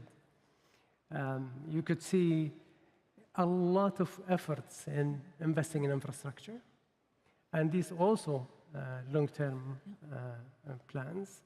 And we are not keeping it to ourselves. Actually, we are trying to make sure that the wider region, not only the GCC, but the wider region benefits and see a role model in the countries of the region in terms of reform, in terms of taking long-term approach to their diversification drive, in terms of actually looking at their people and their prosperity. Saudi, and I'll close with that, Saudi has been growing very strongly over the last few years. Last year, we were the fastest growing economy in the G20. We ended up with 8.7, but what is really even more important is the non-oil economy grow by 5.4 last year and 5.8 this quarter, first quarter of 23. Unemployment is the lowest ever. Employment in the private sector is the highest ever. Women participation is at 36%, which is double what it was 5 years ago. So a lot of things are really working for this region. Mr. Al-Kuwari, of course, this is something that a lot of investors are pointing to. With economic richness, influence also comes great responsibility. What do you think is the main challenge for Qatar and the region in coming years? Yes. Well, first of all, I would like to thank His Excellency Mr. Al-Jad'an, for participating in Qatar Economic Forum. Actually, I'm so happy to see 4 Saudi ministers, coming to this event, which is a strong statement for the exceptional relationship and the partnership between Qatar and Saudi Arabia. So thank you, Mr. Al-Jad'an. And definitely this is also a show of GCC unity, I think, which is very important, So great having, and of course, strong welcome for Her Excellency, Kristalina, the IMF director, and, we had a very important announcement we made this morning, with the IMF, which is, shows also our partnership and also our contribution to the multilateral organizations. Just to add in what His Excellency Al-Jad'an was mentioning, I think, people are paying attention to the region now. I mean, I think, it's a different view and everything. And there are many reasons for this. And I will speak, first of all, about, Qatar, we just delivered a mega event. A very successful mega event, which is the World Cup FIFA 2022. It was a strong, statement. It was a very important event. The whole world was watching, and it was an excellent delivery. It was successful. I would say the best, the smoothest, the easiest, the most technological, and this is with the statement with everyone who participated, whether physically or through the media. So this shows the change, itself, by this region, I mean, to see a country in this region to be able to deliver, such a good event, in such a way, I think this is, this is a statement in its own. We have many advantages here, and I think very important where we see, this region. I mean, the best infrastructure, the best set of infrastructure. His Excellency mentioned the ports, airports, logistics, location of this region. It's in the middle of the world, east and west. We have, energy supplies. This region is playing a very vital role for energy stabilization, energy supply stabilization, both in price and quantities. And now we can see this role is more importantly and being viewed now more, in a way like where this region can play a big part. Strong economies, strong performance. I mean, going from Saudi to Qatar to UAE to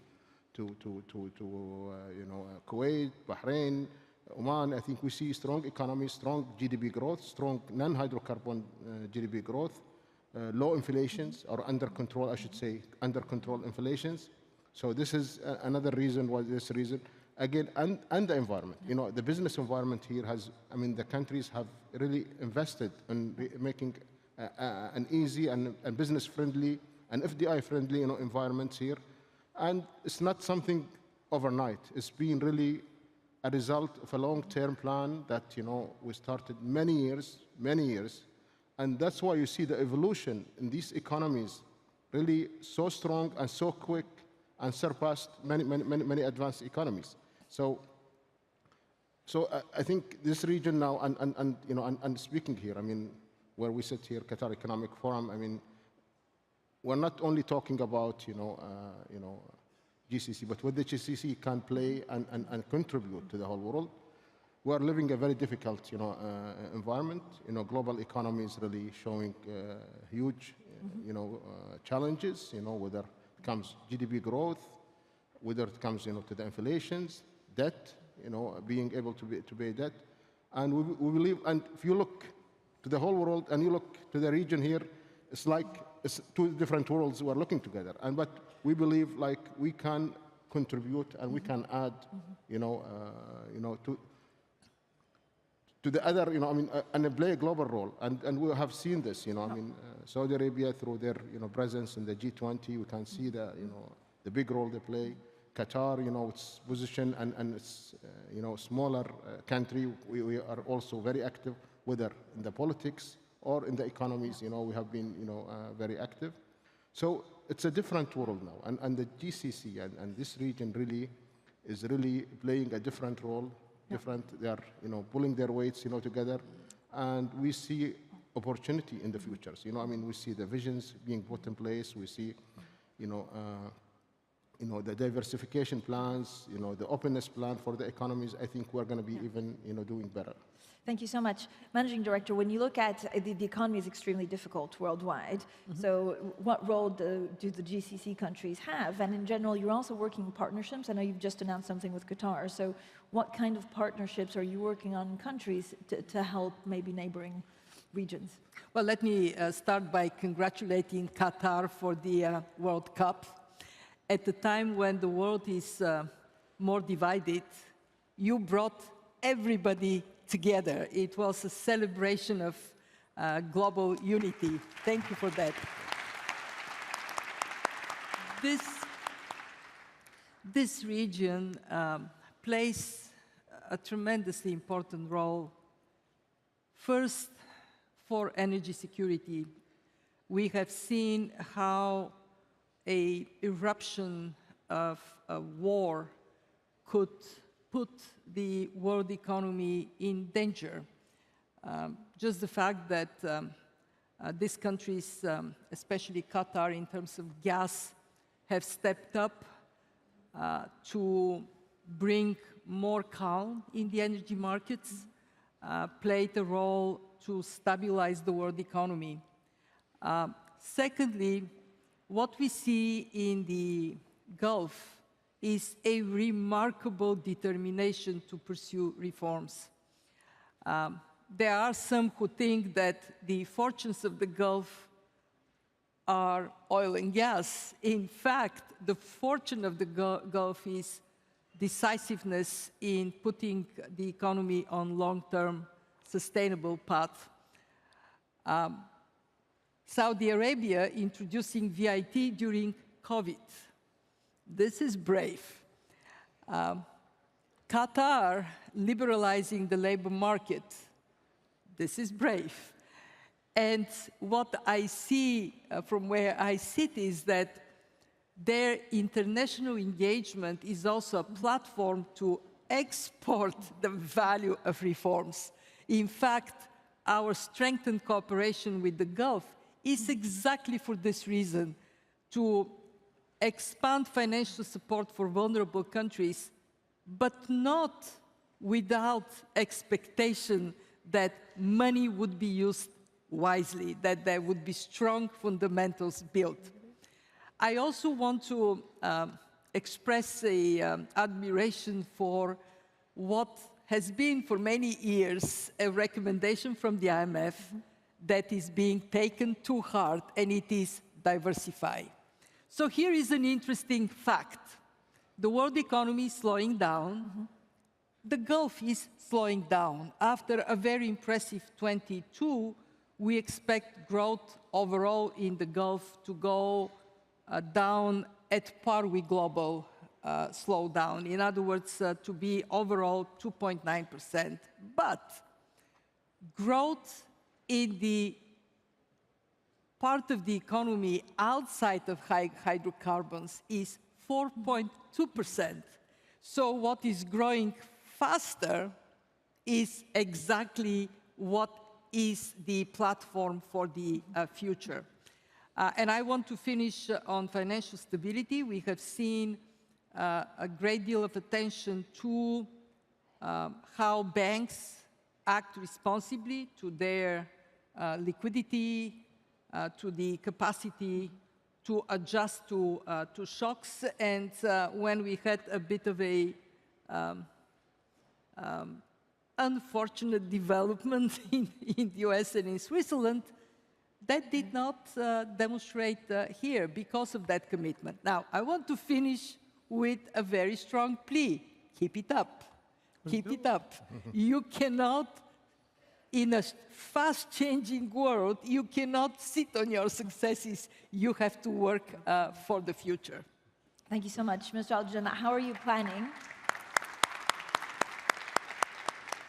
How are you planning to spend Saudi Arabia's budget surplus? First of all, let me just follow up on Kristalina's last comment. I think we take this very seriously. We are not complacent. We are not going to stop. We are actually looking at every opportunity and using every ammunition that we have to continue this journey. This journey is not going to end in 2030. This is an ongoing journey. There are a lot of opportunities that you could really capture and harness. Surplus is the nature of an economy where you have a fluctuating commodity and your economy dependent on that commodity. So you'll always have deficits and surpluses, and you use your deficits to grow your coffers and use your coffers when the cycle is down so that you could have a sustainable expenditure and not fluctuate, which hurts the economy. So that's really the short answer. The longer answer is you need to make sure that you utilize your reserves to produce more. By that, you need to make sure that it is invested properly, that if you increase your investment, you need to make sure that it increases in a return that is higher than your investment return, because you are either investing or borrowing. And you need to make sure that the outcome of whatever you are spending as government will yield better economic results. We are doing that, and I'm sure the GCC countries are moving in that direction, making sure that really you are spending wisely, you are not spending on a sticky expenditure that is very difficult to remove, and you are improving the quality of life of people. You need to make sure that you provide better services to have people enjoy their life. Yeah. Minister, there's new research, from Bloomberg Economics, that suggests that the true break-even level for Saudi Arabia for the price of oil is $95 a barrel. Is that the case? I don't think in Saudi, definitely we don't discuss actually oil price. For a reason, we are a market makers. It's very dangerous really to start talking about specific oil price. Understood. Minister, how are you spending your budget surplus? And actually, are there any plans to issue debt? Yes. Well, first of all, I should thank, Kristalina for the nice words. And, again, I will say, yes, we take the war seriously. When we are doing good, it's worrying us more than when we are doing, bad. So because when you are doing good, because it's how we maintain it. But I want to say something. Yes, we have a vision 2030. But there is one vision. It has no end date, This vision is to provide quality for generations. And I think this is something we have to always. Sustainability of financial system, sustainability of economics. This is an endless goal, and this is a challenge always for us. So what we did, here in Qatar, we have developed a long-term fiscal policy framework with a very clear mandates how to deal in case of surpluses. Surpluses is very clear how much goes to debt, how much goes to Qatar Investment Authority, how much to go to enhance Qatar Central Bank reserves. Very clear formula, very clear, no question asked. And at the same time, also, if there is a deficit, how we finance this deficit. We build cushions, in the good years, as well as if we need to issue debt, we will issue debt. So it's a very clear plan. There is nothing, no disputes, no discussions, no question asked. So this is how we operate, our budgets. And so good year, sometimes you have bad years. We have short memories.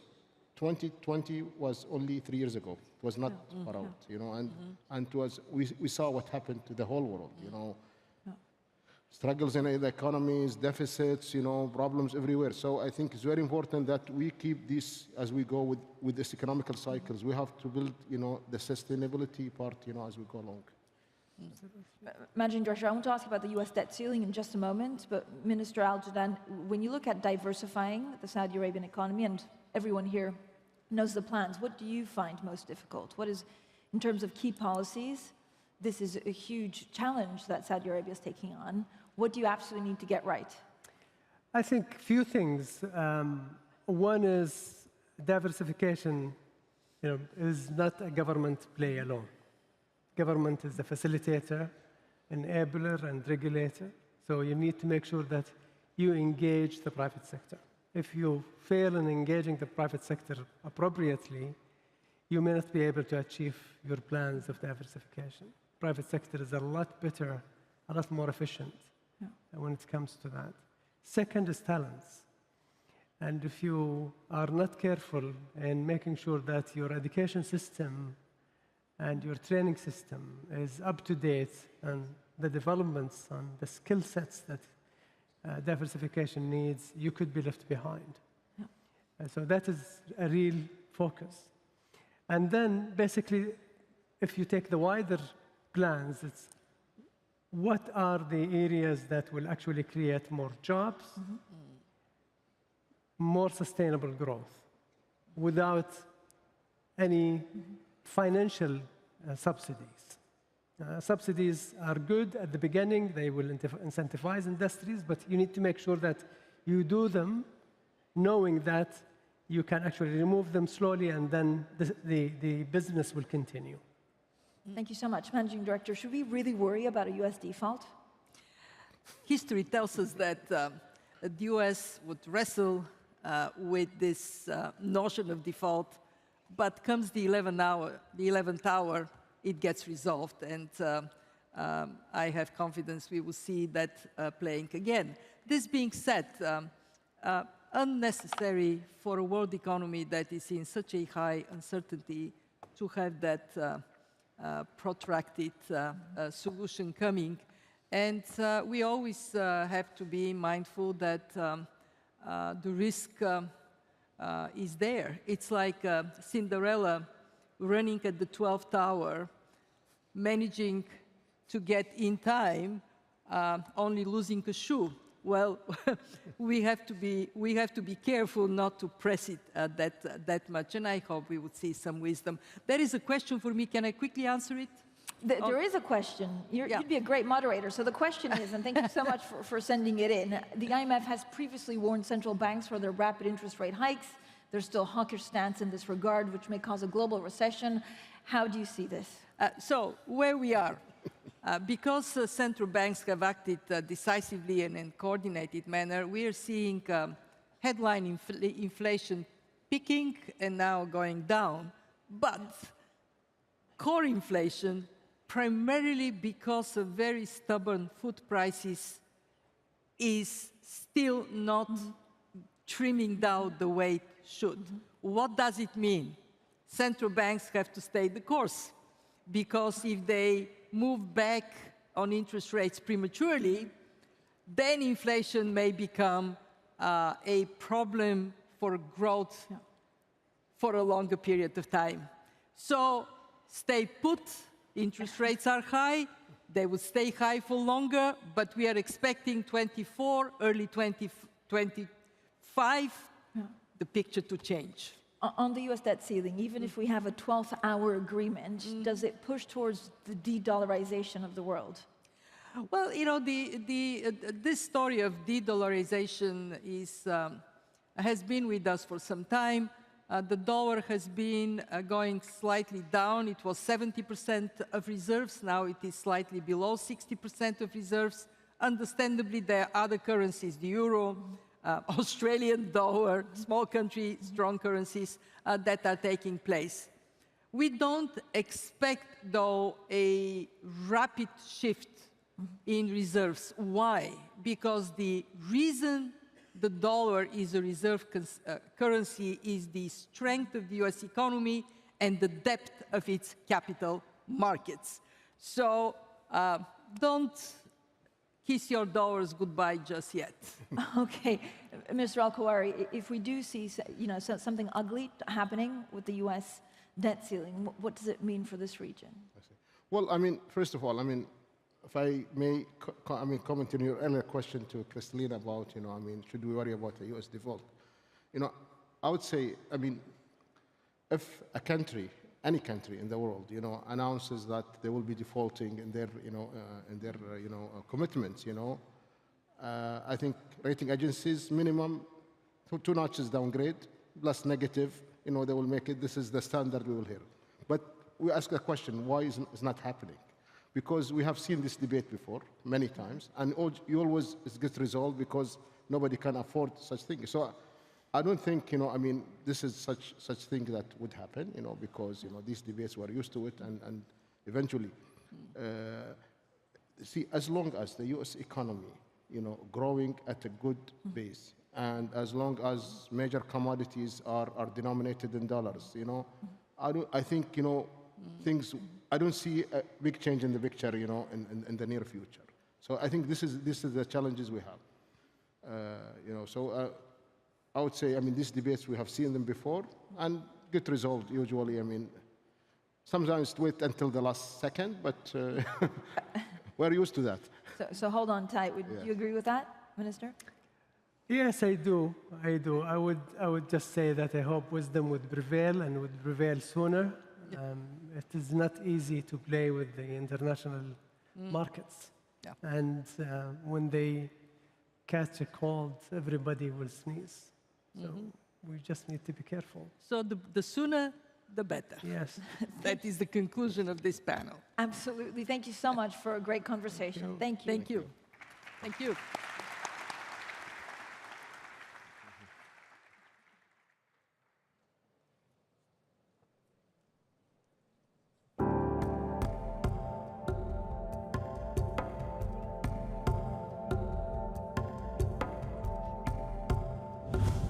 Take us into the thinking of buying a professional football club in London.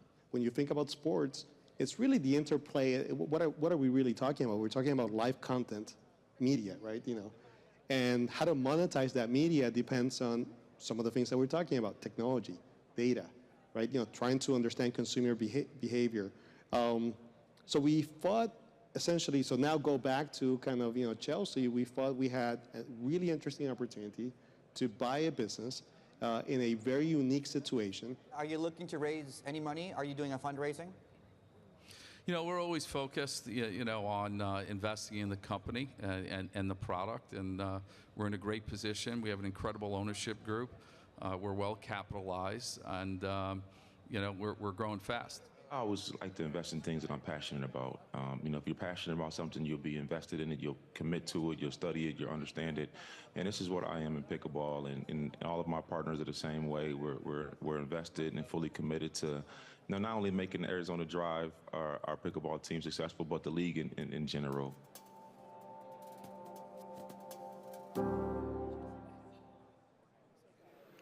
Please welcome to the stage Don Cornwell, co-founder and CEO of Dynasty Equity; Stephen Pagliuca, senior advisor at Bain Capital Private Equity and managing general partner and co-owner of the Boston Celtics; and Chatri Sidyutong, founder, chairman, and CEO of One Championship, for a conversation with Bloomberg's Jennifer Zabasaja.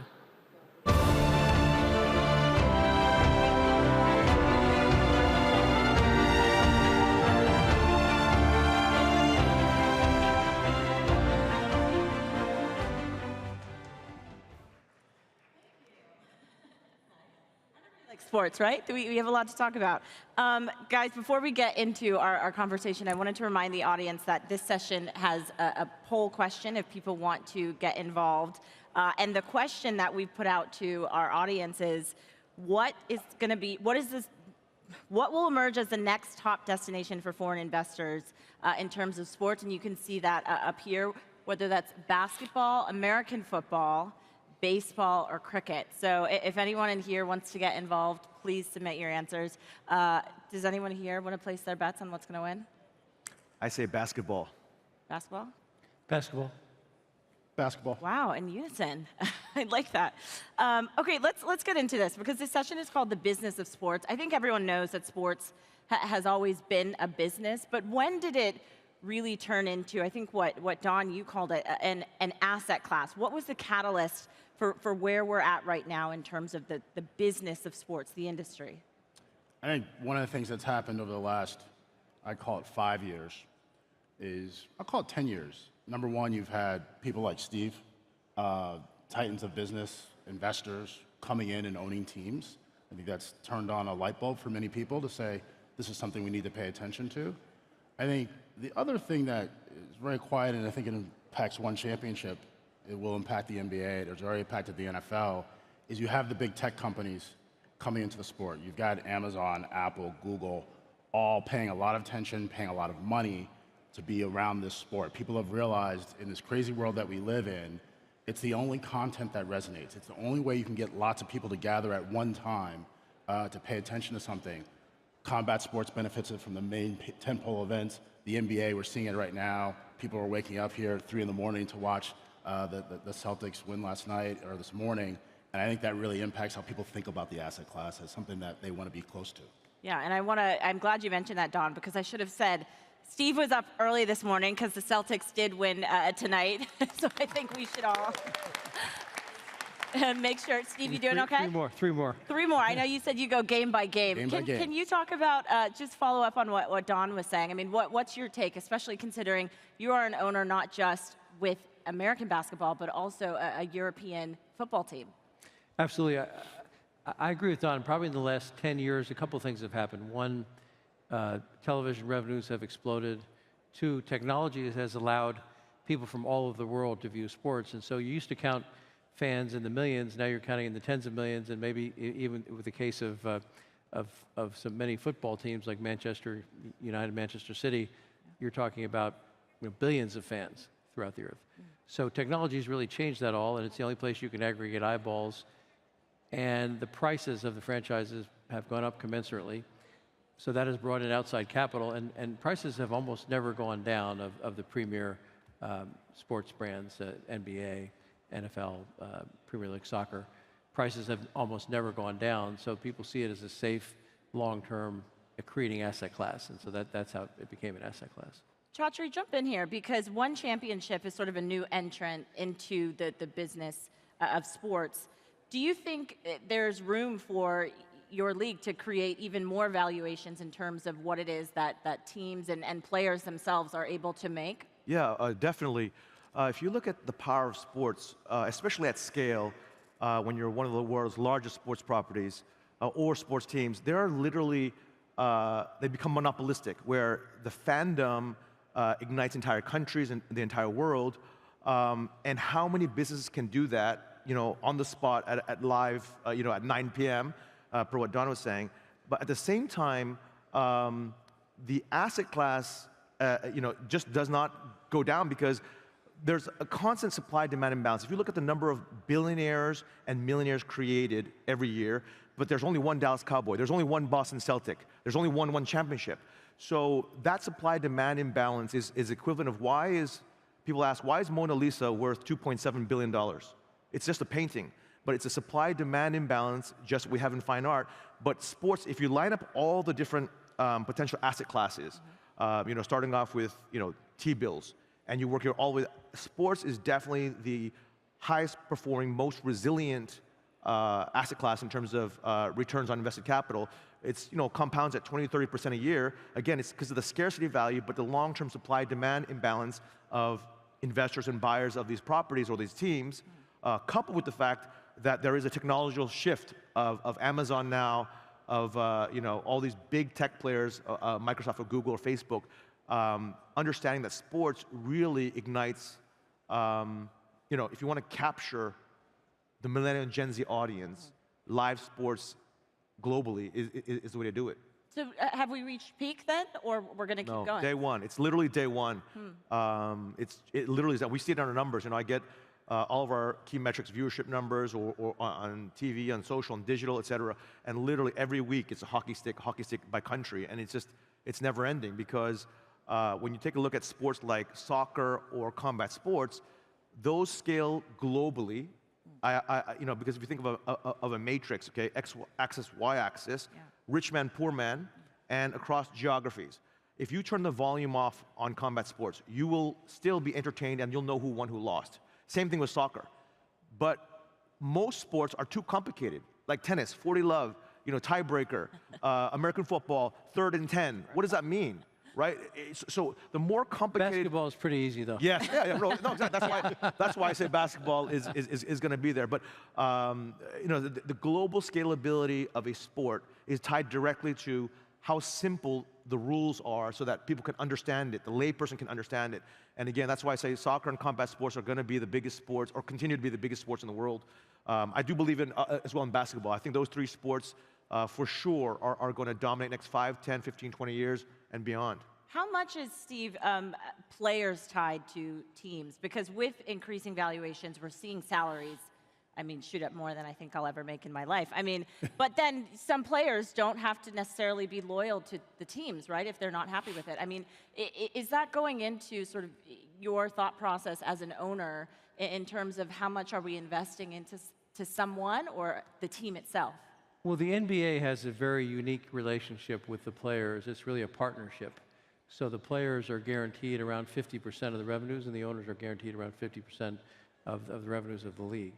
So that's why it's been such a pleasure to work with the players, because we're incented, lockstep together, and you haven't seen a strike, and the NBA players are some of the highest paid athletes in the world. So that partnership has worked very, very well. I would also go back and say that it used to be that the players were, maybe the team was paramount and the players were secondary. Now the players are entities in their own right. Yeah. And so that has also brought us parity throughout the league. And someone who plays in Oklahoma City, a smaller city, versus New York is still getting global exposure because of Twitter and Facebook and all the technology that's out there. The players can kind of take control of their own persona. And that's been great for the players as well. Income outside of the money they make, which is very substantial from the league, they're making money on shoe deals and promotional deals and commercials, as you've seen as you watch these NBA games. So it's been a really great run for NBA players and NBA owners in lockstep for the last 10 years. Wow. And do you think that's going to continue, or is there a point where maybe, dare I say, the players have more power than the teams themselves and the owners themselves. Well, I think it's really a shared responsibility because fans who are loyal to the Celtics. We have a global fan base, and so they will like the Celtics probably no matter what players we have as long as we win. And at the same time, we want to keep our great players around as long as possible. Bill Russell's a famous Celtics figure. Paul Pierce was his whole career at the Celtics. Some Celtics fans here. Wow, There you go. lots of Celtics fans here. Lakers fan. But we had Shaq on the Celtics for a little bit too. So it's a balance, and so the teams are great brands in themselves, and they enhance the players, and the players enhance the team. So it's kind of a virtuous circle. Don, I saw you nodding there. Can you jump in? What do you think? Yeah, I love the idea that these players have, as Steve talked about, a real brand. And that allows them to be a marketing machine, which accrues back to the teams in the leagues, right? So when LeBron James is talking about Taco Tuesday, right, and that shows up on your TikTok or Instagram, your brain thinks NBA, right? And it reminds you, oh, maybe there's a game tonight, right? And I think so much of what sports is doing now is they finally figured out a way to get to where the fans are, right? For a long period of time, we as fans sat on our couch and we had to go find the game, right? We had to figure out it's on channel, whatever it is, to find the game that we wanted to watch. Now, sports leagues and teams have figured out how to get into your phone. And having a LeBron James or any star celebrity on your phone saying, oh my God, it's Taco Tuesday, I gotta go to the game now. That reminds you, I click a button, I'm in the app, and I'm watching the game. And I think it's this ecosystem of connectivity. Look, the fans have always been there. There's been, from the beginning of time, people have loved sport. And we're just now getting to a point where all that passion is actually able to be accessed by the teams, right? They are actually at a place where they can reach in a one-to-one relationship with their fans. That creates opportunities to provide a better viewing experience with them, right? If I'm somebody that wants to consume sports 20 hours a day, it used to be I couldn't really do that other than just listening to talk radio or talking to my buddies. Now all of a sudden I can have an interaction and a relationship with the Boston Celtics that's unique. And they can, I can look at stuff all day, I can look at practice video, I can buy stuff, I can buy NFTs. I mean, there's all sorts of different things I can do. Merchandise, as we talked about before.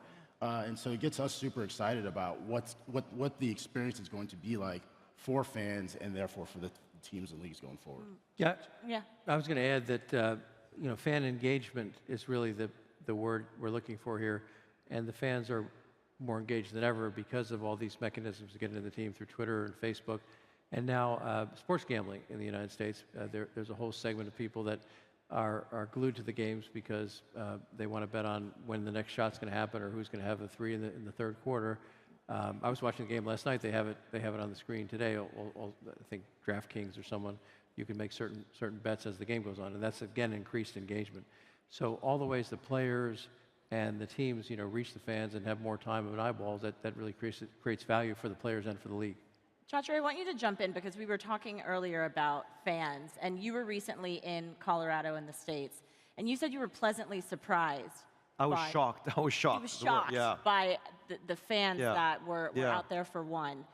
How do you think you created that ecosystem of global fandom so early on? I mean, was it based on what Steve and Don are saying? Yeah, here? we were very lucky.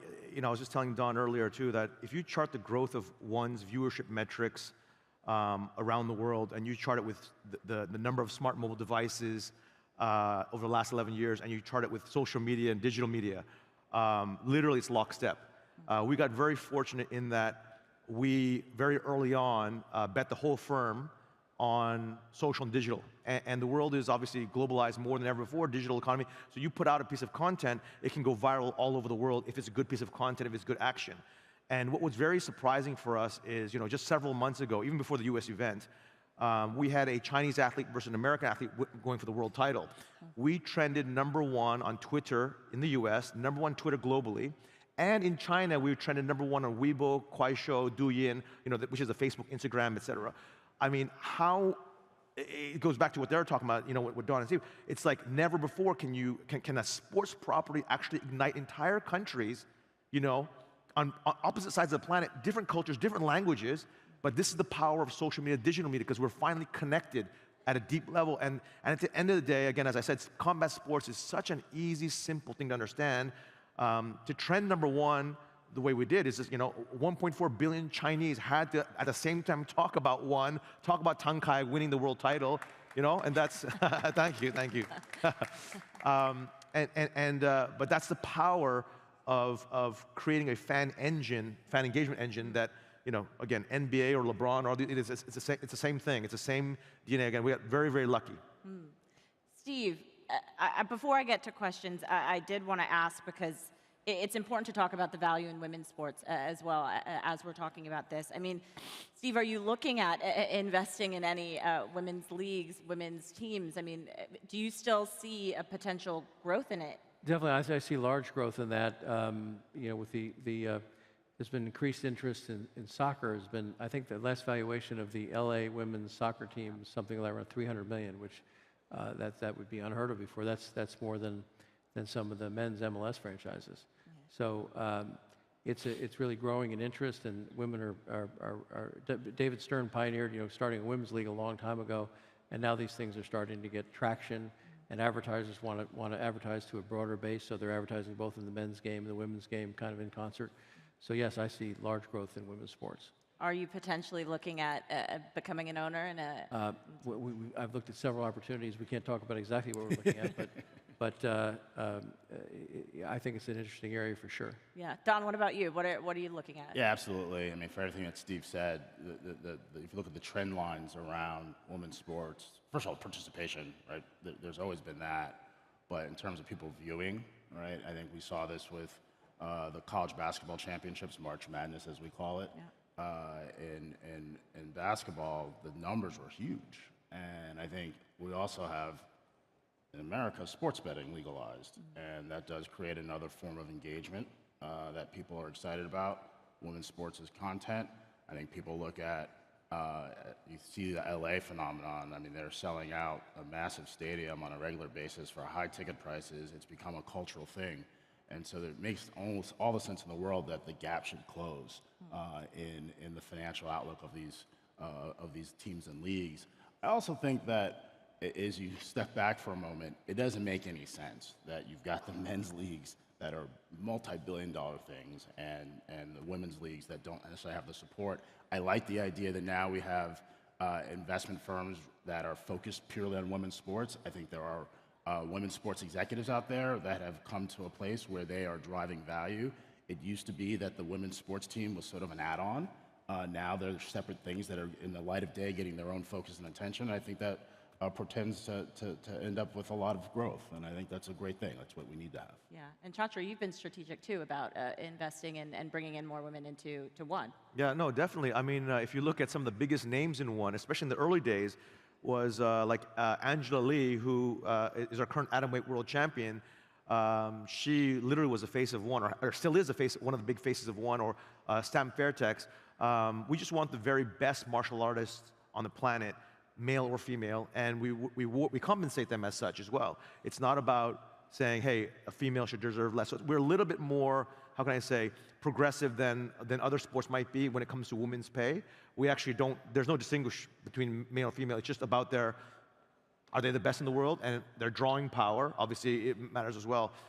So yeah, I mean, if you ask fans around the world, who are some of the names they gravitate to, I think it's 50-50 for us, male or female.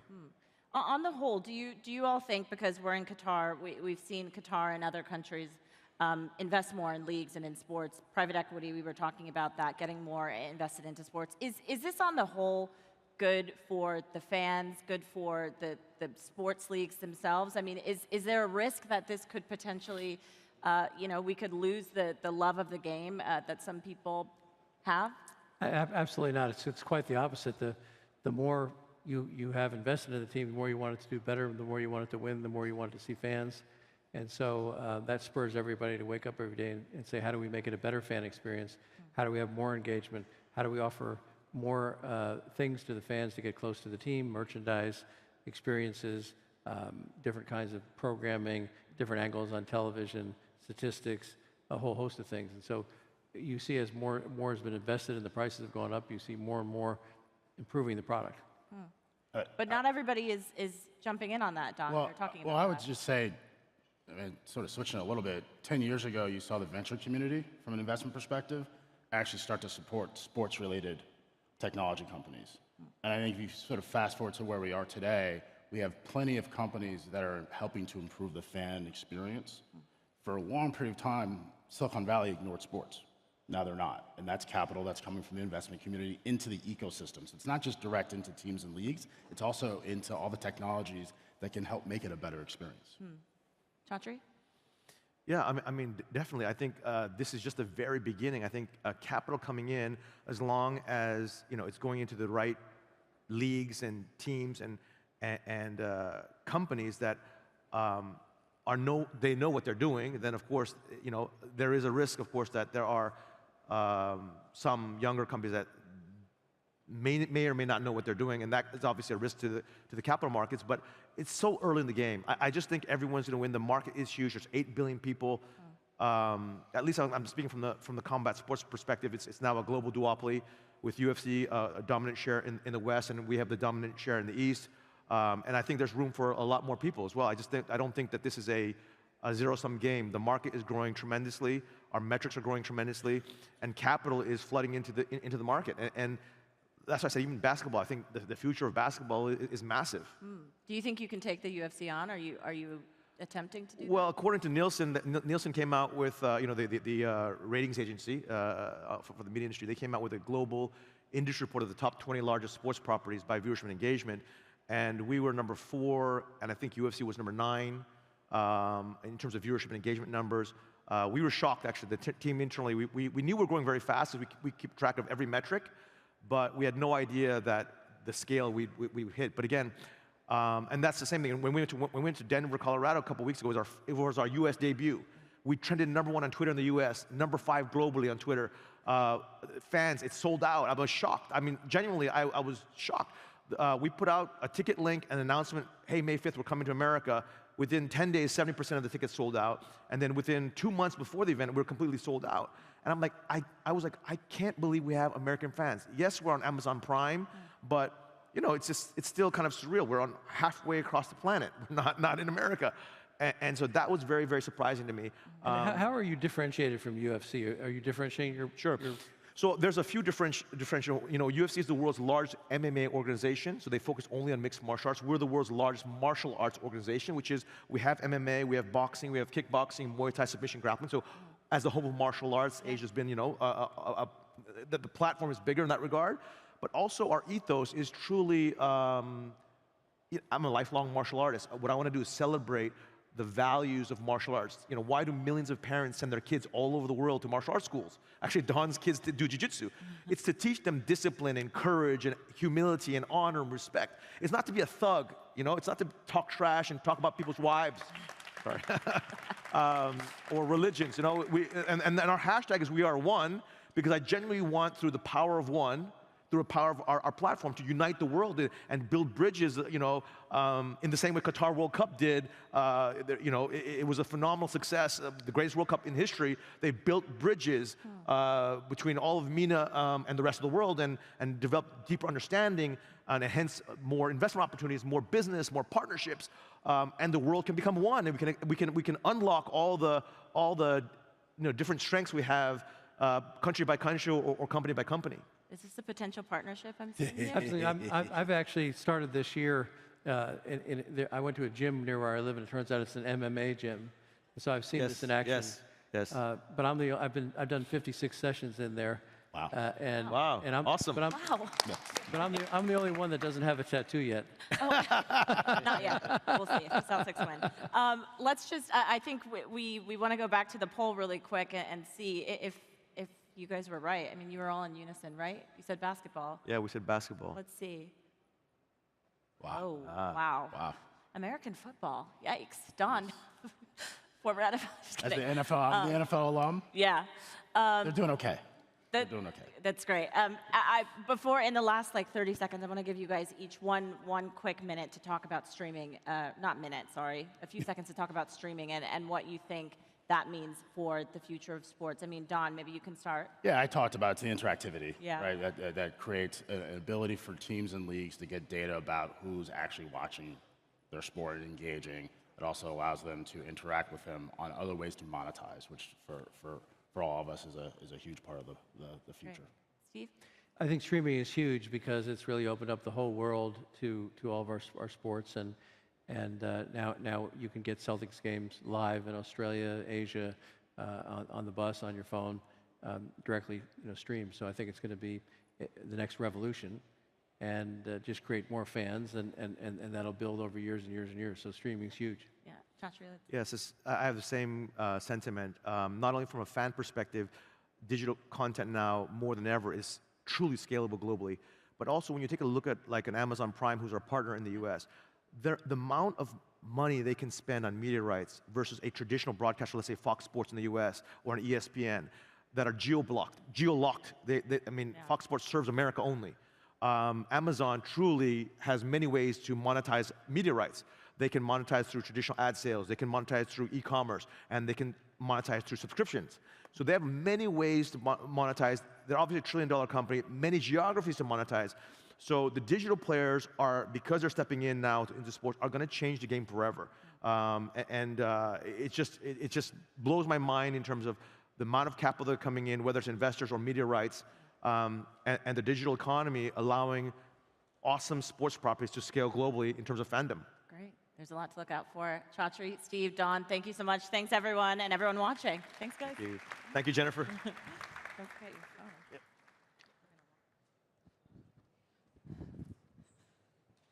Thank you. Well, that concludes our morning sessions. The general networking lunch, sponsored by QRDI Council, will be held just outside those doors. We also invite you to join us for our breakout briefings, also happening here at the Fairmont. Lunch will be served there as well. How can technology innovation accelerate the path towards prosperity in emerging economies? That's sponsored by QRDI Council, taking place in breakout room 1, and scaling up climate finance, overcoming barriers to green growth, sponsored by QNB, taking place in breakout room 2. Join us back here, 1:30. See you then.